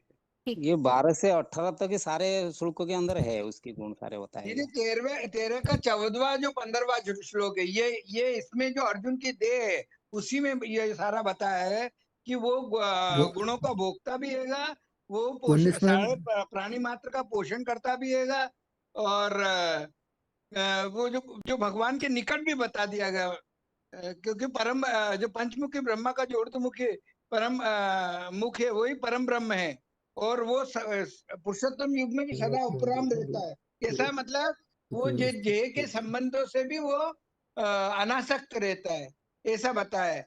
तो जो सारे गुण जो है वो अर्जुन के रथ में दिखते हैं, है ना। और फिर जो जैसे जो दीदी वो जो शिवलिंग का पुरुष और प्रकृति का जो रूप दिखाया गया है, उस रूप में वो काम करते हुए भी अकर्ता वाला भाव दिखाया गया। ठीक है, अभी महासमुंद बताइए, अगर आपको इस अध्याय में से कोई भी श्लोक याद है तो बताइए। अविभक्तं च भूतेषु विभक्तमिति स्थितं भूतभर्तृ च तद्ज्ञेयं गतिष्णु प्रभविष्णु च। ठीक है, ये बात कोचिन कभी के भाई यत्साम अपि तज्ज्योति तमसः परमुच्यते ज्ञानं ज्ञेयं ज्ञानगम्यं हृदि सर्वस्य स्थितम्। ठीक है, कोचिन के भाई और भी- बताइए, आपको कोई याद है तो। ठीक है, 2 श्लोक बस, अभी और भी फोन अनम्यूट करने।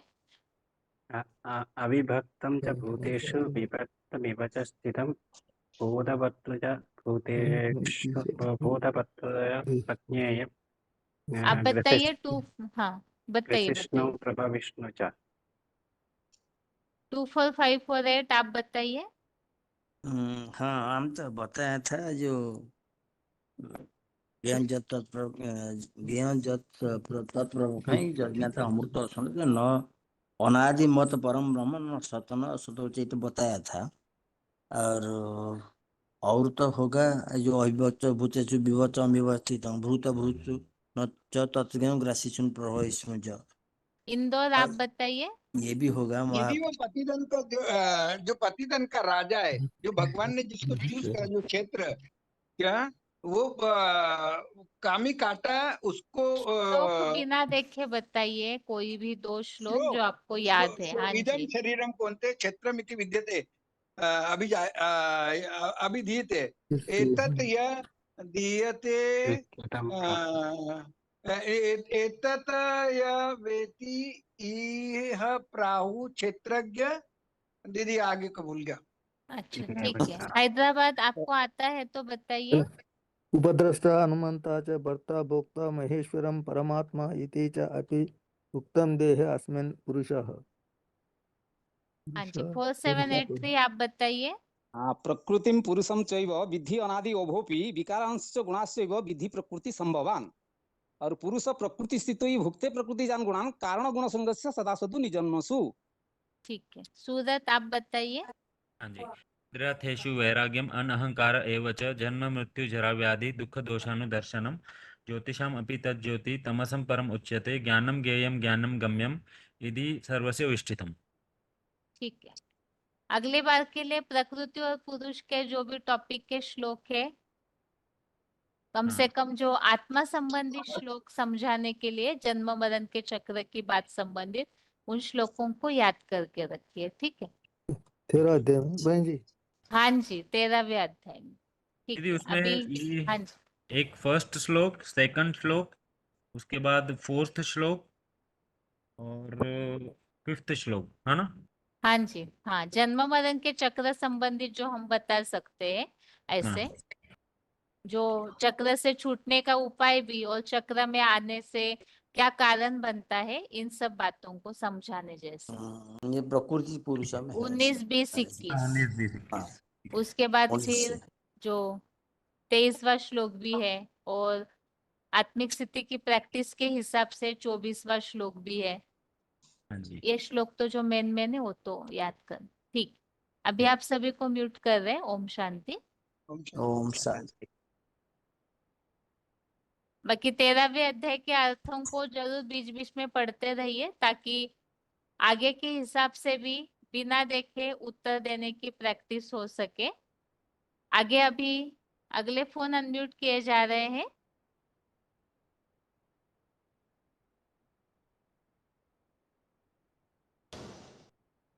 ओम शांति। हाँ जी।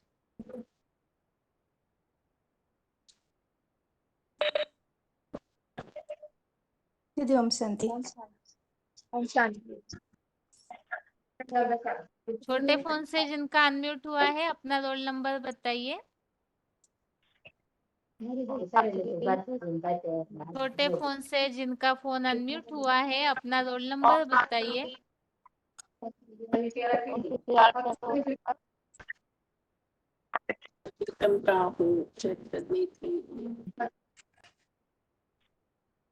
छोटे फोन से जिनका अनम्यूट हुआ है रोल नंबर बताइए। मेरे 549 बोलो इनसे हो गया। अच्छा। उनसे 469 मधु चौथा। ठीक है, आगे और एक फोन हाँ, अनम्यूट दीदी। किया है, बताइए। 17,816 बनारस। ठीक है, 13वां अध्याय पढ़ के रखा है ना आप सभी ने? हाँ हाँ जी।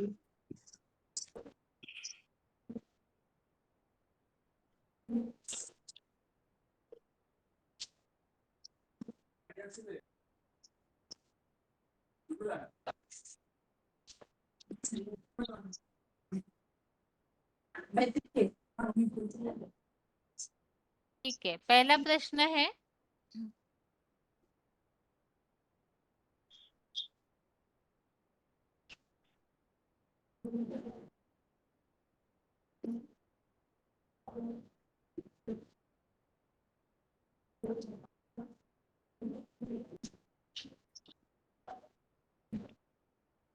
स्वर्ग में जाने का जो पुरुषार्थ करते हैं उनके 2 प्रकार बताए हुए हैं। कौन से?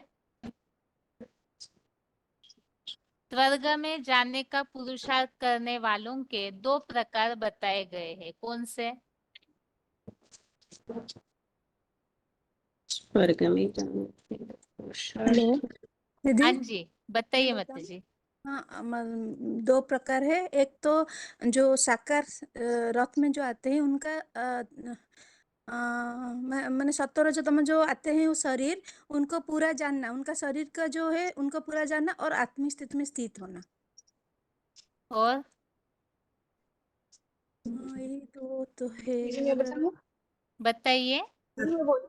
साकार में एक तो ये कि साकार में निराकार को पहचान कर याद करना, आत्मिक स्थिति माता में जी, स्थित आवाज होना। कम आ रहा है हमें आपका थोड़ा। अच्छा जी। दीदी साकार में निराकार को पहचान कर आत्मिक स्थिति में स्थित होना। और मतलब आत्मिक स्थिति में स्थित होने के बाद अगर हम मन से वाणी जो 28वें श्लोक में है ना कि अगर मन में कुछ भी गलत संकल्प आए तो चलेगा लेकिन कर्म इंद्रियों से नहीं करना, तब हम स्वर्ग को प्राप्त कर सकते हैं। विष्णु की बात कौन सी? और यह भी कहा है कि साकार के द्वारा कोई परिचय देता है दूसरा अन्य, तो उसके द्वारा भी वो वैकुंठ की प्राप्ति कर सकते हैं।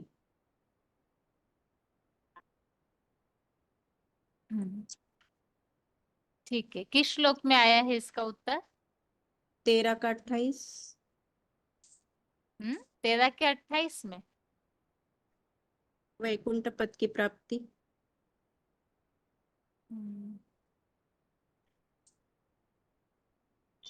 ठीक है, वैसे उतना एक्यूरेट उत्तर दीदी वो क्षेत्र क्षेत्रज्ञ को जानना और उसको 13 का 25 दीदी, 13 का 25 सॉरी। 13 का 18 में है दीदी। श्रद्धा भाव 18 में क्या? क्षेत्र श्रद्धा भाव क्षेत्रज्ञ से को जानने की बात। हाँ जी, श्रद्धा भाव से जानना। ठीक है, 13 के 25 में है क्लियर। 9वें अध्याय का 4था श्लोक कोई बता सकते हैं? हाँ, मया अध्यक्षेन प्रकृति सचराचरम हेतु नानानि कौन्तेय मया तदमिदं सर्व जगत अव्यक्त मूर्तिना। दो श्लोक मिला दिए, अच्छे से कोई एक्यूरेट बताइए। दीदी अव्यक्त बताइए। मूर्ति ने वाला श्लोक बताइए भुवनेश्वर के माता जी। प्रकृति मया तत्त्वम् इदं सर्वं जगत् अव्यक्तमूर्तिना मस्तानि सर्वभूतानि न च मस्तानि सर्वभूतानि। चंडीगढ़ के माता जी बताइए, इस श्लोक में क्या बताया जाता है? इसमें ये बताया जाता है कि जो बीज है उसमें सारा वृक्ष समाया हुआ है। जो बीज के पत्ते फल फूल है वो उसमें समाये हुए हैं, लेकिन बीज में वो समाये हुए हैं, लेकिन उनमें वो बीज नहीं समाया हुआ है। ठीक है, ये आधा भाग हो गया इस श्लोक का। और मया ततमिदम सर्वम जगत व्यक्त मूर्तिना, इस वाक्य का अर्थ बताइए। और साकार भी ऐसे- अव्यक्त मूर्ति बन जाता है, बाप समान निराकार समान। ऐसी जो मूर्ति है वो जो है वो अव्यक्त बन जाती है। मतलब मूर्ति भी है लेकिन वो फिर भी उसका जो कर्म करते वो कुछ भी नहीं करता, अव्यक्त हो जाती मेरी है। अव्यक्त मूर्ति से ही ये जगत जो है वो विस्तार को पाता है। को पाता है। हाँ जी, तो ठीक है। इस वाक्य संबंधित यहाँ 13वें अध्याय में कौन सा श्लोक है?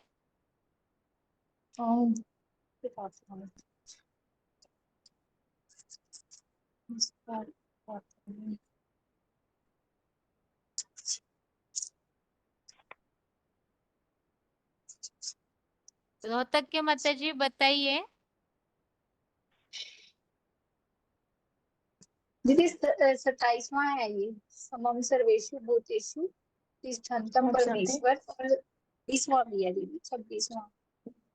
एन तो है 26वां, श्लोक नंबर 26। इसमें यावत् संजायते किंचित् सप्तम स्थावर जंगम जंगम क्षेत्र क्षेत्रज्ञ संयोगात तद्विधि भरत ऋषभ। मतलब जो भी जड़ चेतन है वो साकार और निराकार के मेल से अर्थात अव्यक्त मूर्ति से के संयोग से पैदा होते। ठीक है माता जी। अभी अगला प्रश्न है, बिना देखे उत्तर दे सकते हैं? कोशिश करेंगे। ठीक है।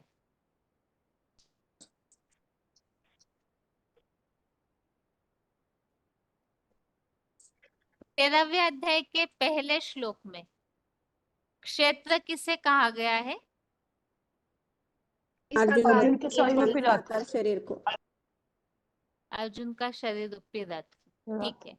अभी 21,973 और चंडीगढ़ के माता जी, आप दोनों में से कोई भी बताइए, यहाँ पर क्षेत्र को जानने की बात आई हुई है, तो वो क्षेत्र को जानना अर्थात वास्तव में किसे जानने की बात है?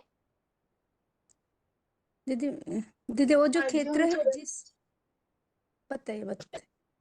बताइए चंडीगढ़ के माता जी आप। हाँ जी, जिस आकार में वो निराकार प्रवेश है, यानी कि अर्जुन का रथ, जिसको कि मतलब भक्ति मार्ग में अर्जुन का रथ वो घोड़े गाड़ी वाला रथ समझते हैं, तो वो रथ नहीं है, उसको शरीर रूपी रथ की बात है, उसमें जिसमें भगवान प्रवेश, उसको क्षेत्र बोला है। ठीक है। यहाँ क्लैरिफिकेशन वाले अर्थ में इस श्लोक में खास कोई बात को इंडिकेट किया हुआ है, किसे जानना चाहिए? दीदी ये जो है ना एक्स्ट्रा ऑर्डिनरी रथ जो है ना, शरीर जो एक्स्ट्रा ऑर्डिनरी है उनका जो एक्स्ट्रा ऑर्डिनरी रथ जो है, हाँ, कलयुग अंत का और सतयुग आदि, इसके बीच में जो वो एक्स्ट्रा ऑर्डिनरी रथ है उसे जानने की बात है। और उसे जानने वाले को क्या कहा जाता है? क्षेत्रज्ञ कहा जाता है। ठीक है।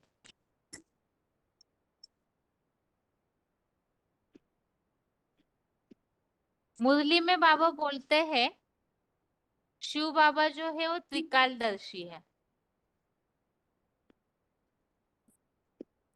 शिव बाबा त्रिकालदर्शी है, इसलिए सभी की हिस्ट्री को बता सकते हैं। इस संबंधित श्लोक में कोई बात आई है, देख के बता सकते हैं, तुरंत याद नहीं आएगा हो सकता है। दीदी शिव 13 बाबा घेर कर रहते हैं। नहीं, या घेर के रहना अलग बात हो जाती है, या जानने की बात है। शिव बाबा सबकी हिस्ट्री ज्योग्राफी सारे आत्माओं के बारे में जानते हैं, त्रिकालदर्शी है। इस संबंधित श्लोक में क्या आया है वाक्य माता जी? एक्यूरेट बताया, बताइए रोहतक के माता जी क्या बताया है? दीदी हमने बताया 13 का 2। अच्छा, बनारस के माता जी, बताइए माता जी क्या बताया है? इसमें जैसे सारी प्राणियों का सभी मनुष्य जगत सबका जानने वाला स्त्री एक स्वयं भगवान ही है, इसलिए उसको जानना ही ज्ञान है। अच्छा ठीक है। अभी अगला प्रश्न है जलगांव के माता जी और रोहतक के माता जी, आप दोनों के लिए प्रश्न है ये। हाँ दीदी।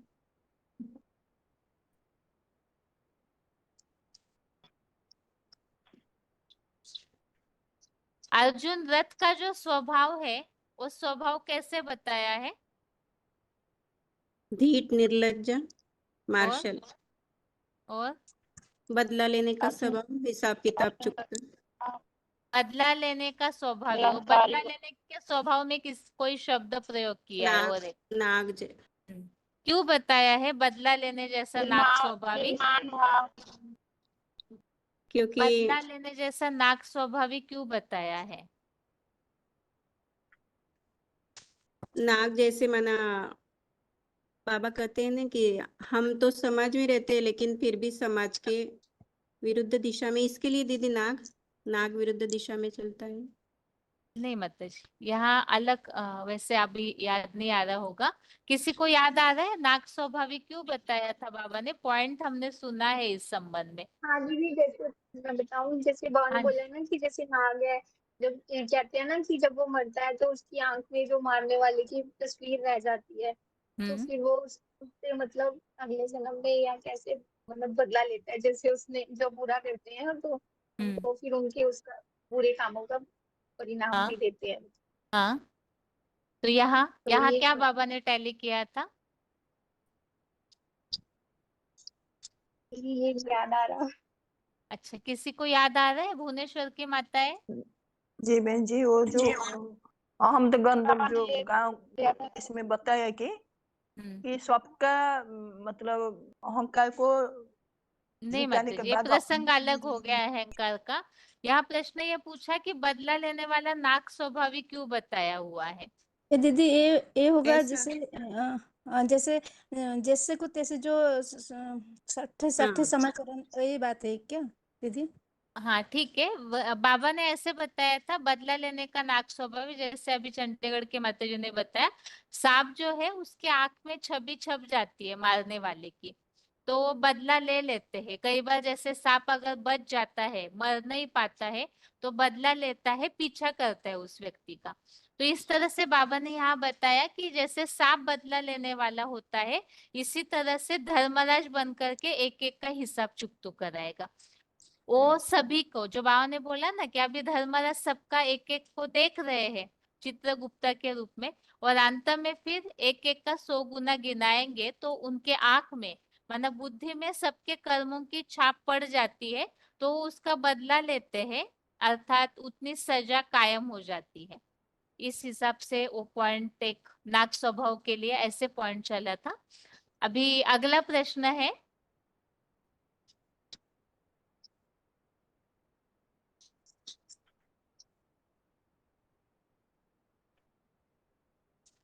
अर्जुन रूपी जो मुकर्रर रथ है उसे कैसे पहचानना ही वास्तविक ज्ञान बताया हुआ है। उन्हें पहचानना है तो किस बात को पहचानना वास्तविक ज्ञान है? पहले अपनी आत्मा को पहचानना है, पंच तत्वों के ज्ञान के ज्ञान तौर पर से पहचानना है। श्लोक नंबर बताइए जलगांव के माता जी, 13 का एक्यूरेट 11। उत्तर क्या बताया है? पंच तत्वों के ज्ञानार्थ सहित पहचानना ही माना हाँ, ज्ञान है। पंच तत्वों को अर्थात मुकर्रर रथ को सही रीति से तत्व ज्ञानार्थ दर्शनम। ठीक है, अगला प्रश्न है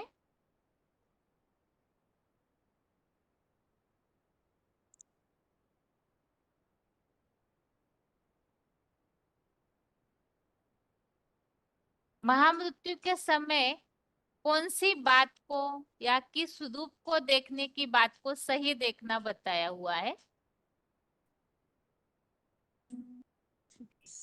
महामृत्यु के समय जो देखता है वो ठीक देखता है, किस बात को ठीक देखता है बताया है? प्राणियों में ये है समान भाव। बताइए परम चंडीगढ़ ईश्वर के माता जी। दीदी परम ईश्वर शिव ज्योति प्लस अव्यक्त मूर्ति को जो देखता है वो ठीक देखता है, मतलब ठीक देखता है। हाँ, लेकिन परमेश्वर मना शिव ज्योति और अव्यक्त मूर्ति इन्हें देखना है, लेकिन किस रूप में कैसे भाव से देखना है और कुछ बताया है इस श्लोक में। आधी बात रह गई है, उसे भी पूरा कीजिए। हाँ जी दीदी, मतलब सब प्राणियों में उसकी याद समा जाती है ना, याद समा साकार में जाती है। हाँ जी। ठीक है, अगला प्रश्न ये है, बनारस के माता जी बताइए, महेश्वर के रूप में कौन सा कर्तव्य करते हैं परमपिता? महेश्वर जी ने कहा है वो महेश्वर के रूप में कौन सा कर्तव्य करते हैं? दीदी वो असुरी दुनिया का विनाश करने का कार्य करते हैं ना। ठीक है, हम बताएं? क्या श्लोक में कुछ बताया? बताइए जलगांव के माता जी। 13 में बताया है। बाबा कहता सबको देह में परम पुरुष समीप दृष्टा, कार्यों की अनुमति दाता और भरण पोषण करता भोक्ता महान ईश्वर। ठीक है, कोई भी एक एक श्लोक बताइए जो याद है। ऋषिभिः बहुधा छन्दोभिः विविधे पृथक् ब्रह्मसूत्र पदश्चैव हेतुमद्भिः विनिश्च्यते। जलगांव के माता जी। दो बताए दीदी। बताइए। इदं शरीरं कौन्तेय क्षेत्रमित्त विधीयते एतत् एतं प्राहुः क्षेत्रज्ञ इति तद्विद। और पुरुष प्रकृति स्थितो ही भुक्ते प्रकृति ज्ञान गुणान कारण गुण संगो अस्य सद्य सद्यो निजन्मसु। कारणम गुण संगोस्य सत् सद्यो निजन्मसु। कारण गुण संगोस्य। ठीक है, आगे रोहतक के माता जी बताइए। श्रेष्ठ हनुमंता च भक्त भोक्ता महेश्वरा परमात्मा इति चापि उपस्थिते अभि अस्मिन् क्षेत्रे प्राण। ठीक है, बनारस के माता जी बताइए। हाँ दीदी, 13 का 17 है, ज्योतिषाम अपि ज्योतिषाम स परम उच्यते ज्ञानम ये ज्ञानमय रूपी। ज्ञानम ज्ञेयम ज्ञान गम्यम हृदि सर्वस्य गम्यम। विष्टितम। फिर से बताइए। ज्योतिषाम अपि ज्योतिषम स परम ज्योतिषामपि उच्यते ज्योति ज्योतिषम स परम उच्यते ज्ञानम ज्ञेय ज्ञानमय ज्ञान गम्यम हृदि सर्वस्य विष्टितम। ठीक है, चंडीगढ़ के माता जी बताइए। ज्योतिषामपि तज्ज्योति तमसा परम उच्यते ज्ञान गम्यम ज्ञान ज्ञेयम हृदय सर्वस्य विष्ठितम। और दीदी पहला है, इदम शरीरम कौन्तेय क्षेत्रम इति अभिधीयते एतत् तं वेत्ति क्षेत्रज्ञ तद्विद। दीदी थोड़ा ये गड़बड़ हो गई, ठीक है, अच्छे से नहीं आ रहा। हाँ जी बताइए, आप एक बार पढ़ लीजिए, दोबारा बताइए। तब तक भुवनेश्वर के माता जी बताइए। दीदी 13 का 2 है, क्षेत्रज्ञं च अपिमा विद्धि सर्वक्षेत्रेषु भारत क्षेत्र क्षेत्रज्ञं ज्ञानम यद्ज्ञानम यत्तद् ज्ञानम मतम मम। मतम मम। और है 4 का है, ऋषि भी बहुधा गीतम छंद भी विविध पुस्तकम ब्रह्मसूत्र पदश्चैव हेतुमद्भि विनिश्चितम्। ठीक, हाँ बताइए चंडीगढ़ के माता जी। हाँ जी। इदं शरीरं कौन्तेय क्षेत्रम् इति अभिधीयते एतत् यः वेत्ति तं प्राहुः क्षेत्रज्ञ इति तद्विद्। तद्विदः। ठीक है माता, सभी को म्यूट कर रहे हैं अभी। ओम शांति। बाकी प्रैक्टिस जरूर करके रखिए, क्योंकि इसमें साकार पार्ट की पहचान दी हुई है, तो अगली बार भी बिना देखे ही प्रश्न पूछने के लिए प्रैक्टिस करके रखिए, जो बिना देखे आप उत्तर दे सके। अभी आगे जिनका भी फोन अनम्यूट होगा तो दूसरे अध्याय के श्लोकों को कंटिन्यू पढ़ना है। तो जिनका फोन अनम्यूट होता जाएगा 10-10 श्लोक पढ़िए, ताकि सभी को चांस मिले 10 मिनट में कंटिन्यू पूरा हो सके पढ़ना।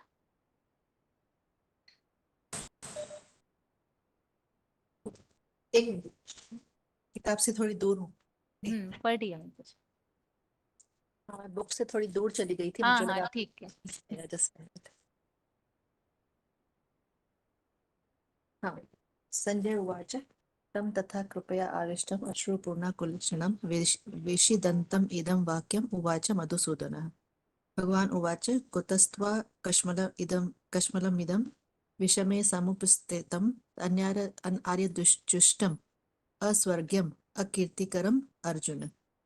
क्लैब्यम्या स्मगमः पार्थ नैतत्त्वयि उपपद्यते क्षुद्रं हृदये दौर्बल्यं त्यक्त्वा उत्तिष्ठ तप।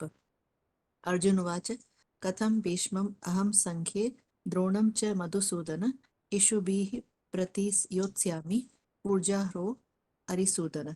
गुरून् हत्वा हि महानुभावान् श्रेयो भोक्तुं वैक्ष्यमपि इह लोके हत्वार्थकामान् तु गुरून्येव भुञ्जीय भोगान् रुद्रप्रतिदान्। न चैतद्विद्वं विहदिमं न चैतद्विपं तत्र नो गर्यो यद्वा जयेम यदि वा नो जयेयुः यानेव हत्वा न जिजीविषामस्ते अवस्थिताः प्रमुखे धार्तराष्ट्राः। कार्पण्यदोषोपहत स्वभावः पृच्छामि त्वां धर्मसमुदा चेतः यच्छ्रेयः स्यान्निश्चितं निश्चितं ब्रूहि तन्मे शिष्यतेस्तेहं शाधि मां त्वां प्रपन्नम्। न हि प्रपश्यामि मन अपनुद्यात् यत् शोकम् उच्छोषणम् इन्द्रियाणाम् अवाप्य भूमौ असप्तम्नं हृदं राज्यं सुराणामपि चाधिपत्यम्। संजय उवाच अवाप्य भूमाप असपत्नरिद्धम् अवाप्य भूमौ असपत्नं रिद्धम् हृदं राज्यं सुराणामपि चाधिपत्यम्। संजय उवाच एवमुक्त्वा ऋषिकेशं गुडाकेशः परन्तप न योत्स्य इति गोविन्दमुक्त्वा तूष्णीं बभूवः। तमुवाच ऋषिकेश प्रहसनीव भारत सेनयोरुभयोर्मध्ये विषिदन्तम् इदं वचः। और पढ़ने दीदी? नहीं, ठीक है, आगे पढ़िए माता जी। 2 का 11 है। भगवान उवाच असोच्यान अन्वसोचस्त्वं प्रज्ञावादांश्च भाससे गतासून अगतासूनश्च नानुशोचन्ते पंडिता। न त्वेवाहं जातु नासं न त्वं नेमे जनाधिपा न चैव न भविष्यामः सर्वे वैमतः परम्। देहिनो अस्मिन् यथा देहे कौमारं यौवनं जरा तथा देहान्तर प्राप्तिः धीरस्तत्र न मुह्यति। मात्रा स्पर्शास्तु कौन्तेय शीतोष्ण सुख दुःखदा आगमापायिनो अनित्याः तान् तितिक्षस्व भारत। यं हि न व्यथयन्ते ये ते पुरुषं पुरुषार्सभ सुख दुःख सुखं धीरं सो अमृतत्वाय कल्पते। नासतो विद्यते भावो न भावो विद्यते सता उभयोरपि दृष्टा अन्तः तु अनयो तत्त्व दर्शन्ति। अविनाशी तो तद्विद्धि येन सर्वमिदं ततं विनाशम् अव्ययस्य यस्य न कश्चित् कर्तुम् अर्हति। अन्तवन्त इमे देहा नित्यशोक्ता शरीरिणा अनाशिनो अप्रमेयस्य तस्मात् युध्यस्व भारत। या एनं वेत्ति हन्तारं यश्चैनं मन्यते हतम् उभौ तौ न विजानीतो नायं हन्ति न हन्यते। न जायते म्रियते वा कदाचिन्नायं भूत्वा भविता वा न भूया अजो नित्यः शाश्वतोऽयं पुराणो न हन्यते हन्यमाने शरीरे। ठीक है मतलब आगे पढ़िए, अगला फोन अनम्यूट है। ओम शांति। ओम शांति। हाँ जी पढ़िए। वेदा विनाशिनं नित्यं च एनम् एजम् अव्ययं कथं स पुरुषः पार्थ कं घातयति हन्तिकम्। वासंसि जीर्णानि यथा विहाय नवानि गृहाति नरोपराणि तथा शरीराणि विहाय जीर्णानि न्यन्यानि संजाति नवानि देहि। नैनं छिन्दन्ति शस्त्राणि नैनं दहति पावकः न चैनं क्लेदयन्ति आपः न शोषयति मारुतः। अच्छेद्य अयम् अदाय अयम् अक्लेद्य अशोष्य एव च नित्यः सर्वगतः स्थाणुः अचलः अयं सनातनः। अव्यक्त अयम् अचिन्त्य अयम् अविकार्य अयम् उच्यते तस्मादेवं विदित्वेनं नानुशोचितुम् अर्हसि। अथ चैनं नित्यजातं नित्यं वा मन्यसे मृतं तथापि त्वं महाबाहो नैनं शोचितुम् अर्हसि। जातस्य हि ध्रुवं मृत्यु ध्रुवं जन्म मृतस्य च तस्मात् अपरिहार्यार्थे न त्वं शोचितुम् अर्हसि। अव्यक्तादीनि भूतानि व्यक्तमध्यानि भारत अव्यक्त निधनान्येव तत्र का परिदेवना। आश्चर्यवत् पश्यति कश्चित् एनम् आश्चर्यवत् वदति तथैव चान्य आश्चर्यवत् चैनमन्यः शृणोति श्रुत्वाप्येनं वेद न चैव कश्चित्। देहि नित्यम् अवध्येयं देहे सर्वस्य भारत तस्मात् सर्वाणि भूतानि न त्वं शोचितुम् अर्हसि। ओम शांति मैम जी। हाँ जी। 4782 31 स्वधर्मम अपि चाभिक्ष्य न विकम्पितुम् अर्हसि। धर्म्यात् हि युद्धात् श्रेय अन्यत् क्षत्रियस्य न विद्यते। यदृच्छया चोपपन्नं स्वर्गद्वारम् अपावृतं सुखिनः क्षत्रिया पार्थ लभन्ते युद्धम् अदृशम् ईदृशम्। अथ चेत्त्वमिमं धार्म्यं संग्रामं न करिष्यसि ततः स्वधर्मं कीर्तिं च हित्वा पापम् अवाप्स्यसि।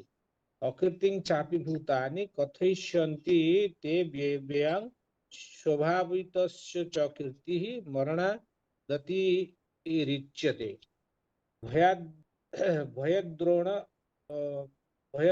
भयद्रोणोपरत् मस्यन्ते त्वां महारथा तेषां च त्वं बहुमतः भूत्वा यास्यसि लाघवम्।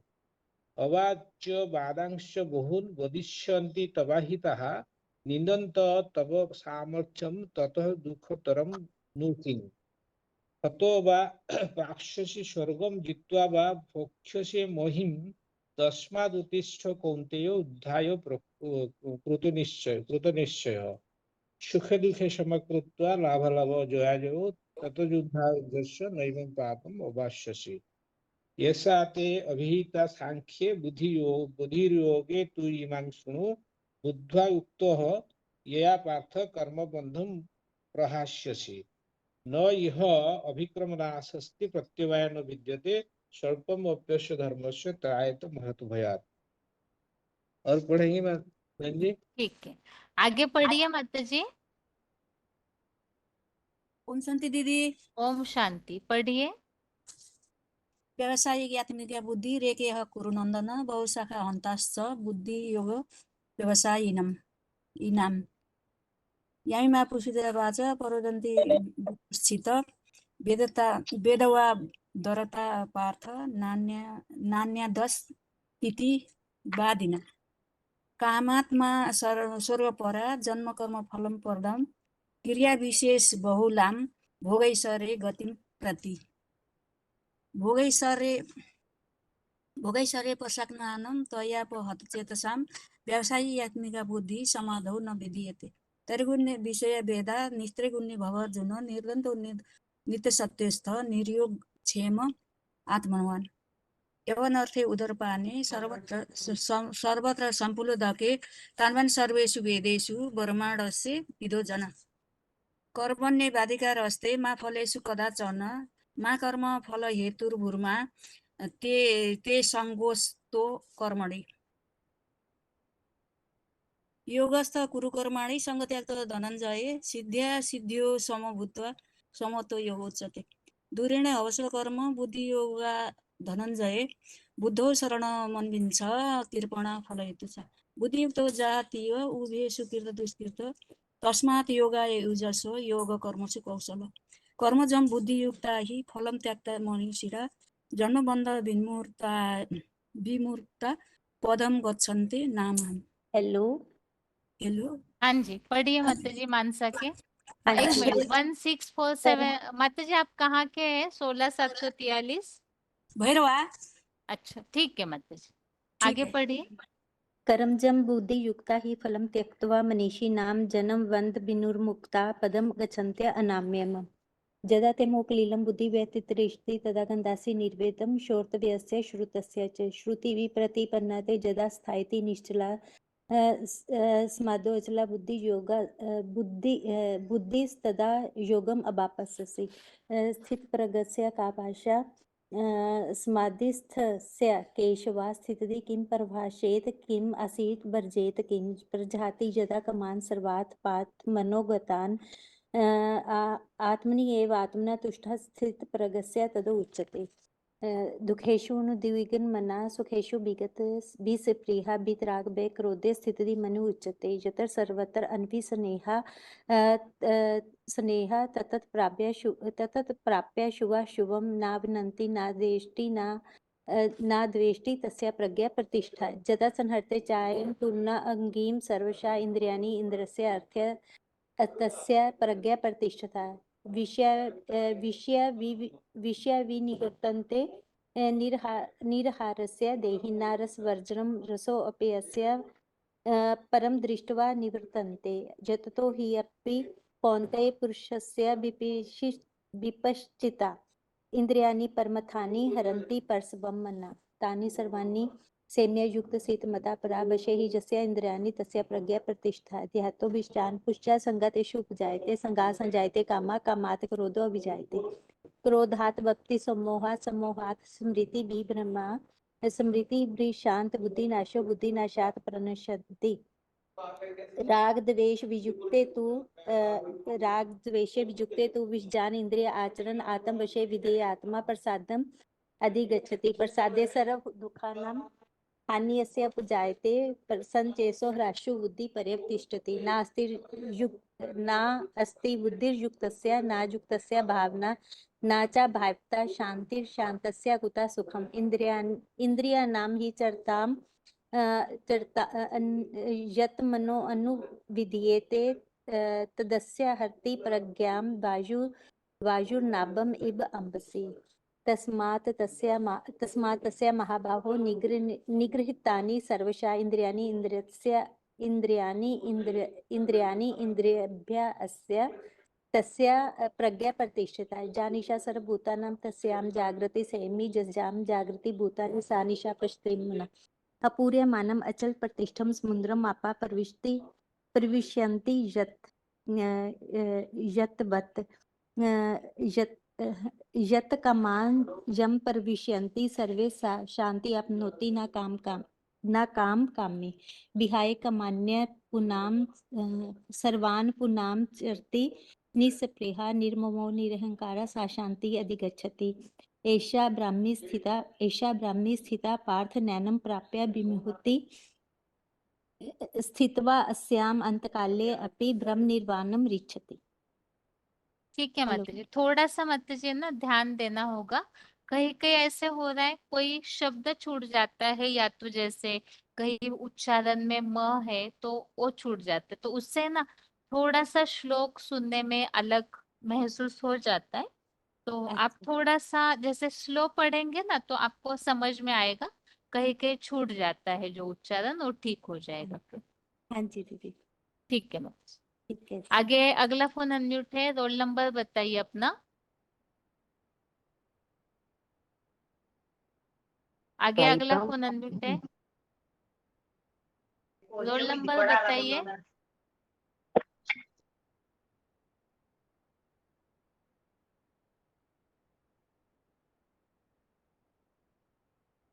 वन 1583 पढ़िए माता जी। हाँ वो 13 का 28 अभी नया है, कुछ देख करके बताऊंगी। हाँ जी देख के बताइए। हाँ संपश्यन् हि सर्वत्र समवस्थितिम् ईश्वरं न हसिषन्ति आत्मानां ततो यान्ति परम गति। वो अर्थ है। हाँ अर्थ बताना। अध्याय 2 का पढ़ सकते हैं श्लोक? हाँ अध्याय 2 का, हाँ फर्स्ट श्लोक पढ़िए अध्याय 2 का। अध्याय 2 का फर्स्ट श्लोक से बताओ। हाँ संजय उवाच तं तथा तुष्यः अविस्पृष्टम् अस्पृपूर्णाकुलेशनं विपिदान्तम् इदं वाक्यम् उवाच मधुसूदनः। दूसरा भगवान वाच बताना। बताइए बताइए, रुकिए नहीं, 5 श्लोक पढ़िए, 5 श्लोक। शुचिस्तावात् कश्मलम् इदं विषमे समुत्थितम् अनार्जन दुष्टम् अस्वर्ग्यम अस्वर्यम् अकीर्तिकरम् अर्जुन कलुष्यं मा संगं पार्थ नौतव्ययि उपद्यते श्रद्धं हृदय दौर्बल्यं त्ययुक्त्वा उत्तिष्ठ परन्तप। ठीक है, नेक्स्ट टाइम प्रैक्टिस करके पढ़िएगा माता जी, ठीक है? ओके। ठीक ओम है, शांति। ओम शांति। पढ़िए माता जी भुवनेश्वर के कहाँ की बहन जी? 23-214 पढ़िए, फर्स्ट कहाँ श्लोक से से? पढ़िए, फर्स्ट श्लोक से पढ़िए। फास्ट। संजय उवाच तं तथा कृपा आविष्ट अश्रुपूर्णाकुले क्षणं विषीदन्तं इदं वाक्यं उवाच मधुसूदन। श्री भगवान उवाच कृतनस्ता कमलं इदं विषमे समुपस्थितं अनाज्य जुष्टं अव्ययं अकीर्तिकरं अर्जुन कल्पये मां समगम पार्थ ते ना नेत्त्वयि उपपद्यते क्षुद्रं हृदयोदय बेल्यं त्यक्त्वा अतितिष्ठ परन्तप। अर्जुन उवाच कथं भीष्मं अहं सांख्ये द्रोणं च मधुसूदन ऋषिभिः प्रति यस्यभिः पूज्यो हि अरिसूदन। तापरे गृह जौहाहि महानुभुवान श्रेय भक्तुं भैक्षेमाभि इह लोके हताथ कामनां तु गृहनिहेव भुज्ये भावान रुधिर प्रदिध्यान। ठीक है माता जी, थोड़ा प्रैक्टिस कीजिएगा और अच्छे से। आगे पढ़िए। शोभा माता जी इनका नाम लिखा है, पढ़िए माता जी। आगे 28-563 राजा खेड़ा के माता जी पढ़िए। हाँ दीदी ओम शांति। न चित्तस्य कर्तृत्व न गर्यो यथा जयमि यदि वा नो जयेयु यानि हत्वा न जुहि विनिशमस्ते विस्थिता प्रमुखे दशराष्ट्र। कार्पुण्डे दोषो महति स्वभावं प्रच्छामि त्वं धर्म समुच्चेता यशस्वे अशुच्य स्यात्रि तृतीयन्तं ब्रह्म तन्मे शिष्य तेह शांति मा त्वं प्रसन्न। प्रैक्टिस नहीं किए है माता जी। कार्पण्य दोषोपहत स्वभाव पृच्छामि त्वां धर्म सम्मूढ़ चेता यस्यानिश्चितं ब्रूहि तन्मे शिष्यस्तेहं शादि मां त्वां प्रपन्नम्। पढ़िए। नहि पश्यामि मम अवुनश्चात् यत् शोकम् उच्छृणम् इन्द्रियाणाम् अवाप्यं भूमौ अस्पत्नं श्रद्ध राज्यं तृणामपि चाधिपत्यं संजवात् एव मुक्त्वं हरिकेशं गुणाकेशु परतं न युद्धस्य इति गोविन्द मुक्त्वा कृष्णो ठीक है माता जी, थोड़ा सा और ध्यान से प्रैक्टिस करके रखिएगा माता जी अगली बार, ठीक है? ठीक। अभी टाइम पूरा हो रहा है इसीलिए वैसे अभी आज के लिए क्लास यहाँ ही पूरा करते हैं। वैसे बहुत हाथ उठे हुए हैं श्लोक पढ़ने के लिए, लेकिन अगले क्लास का टाइम हो रहा है इसीलिए आज के लिए यहाँ तक ही। ओम शांति।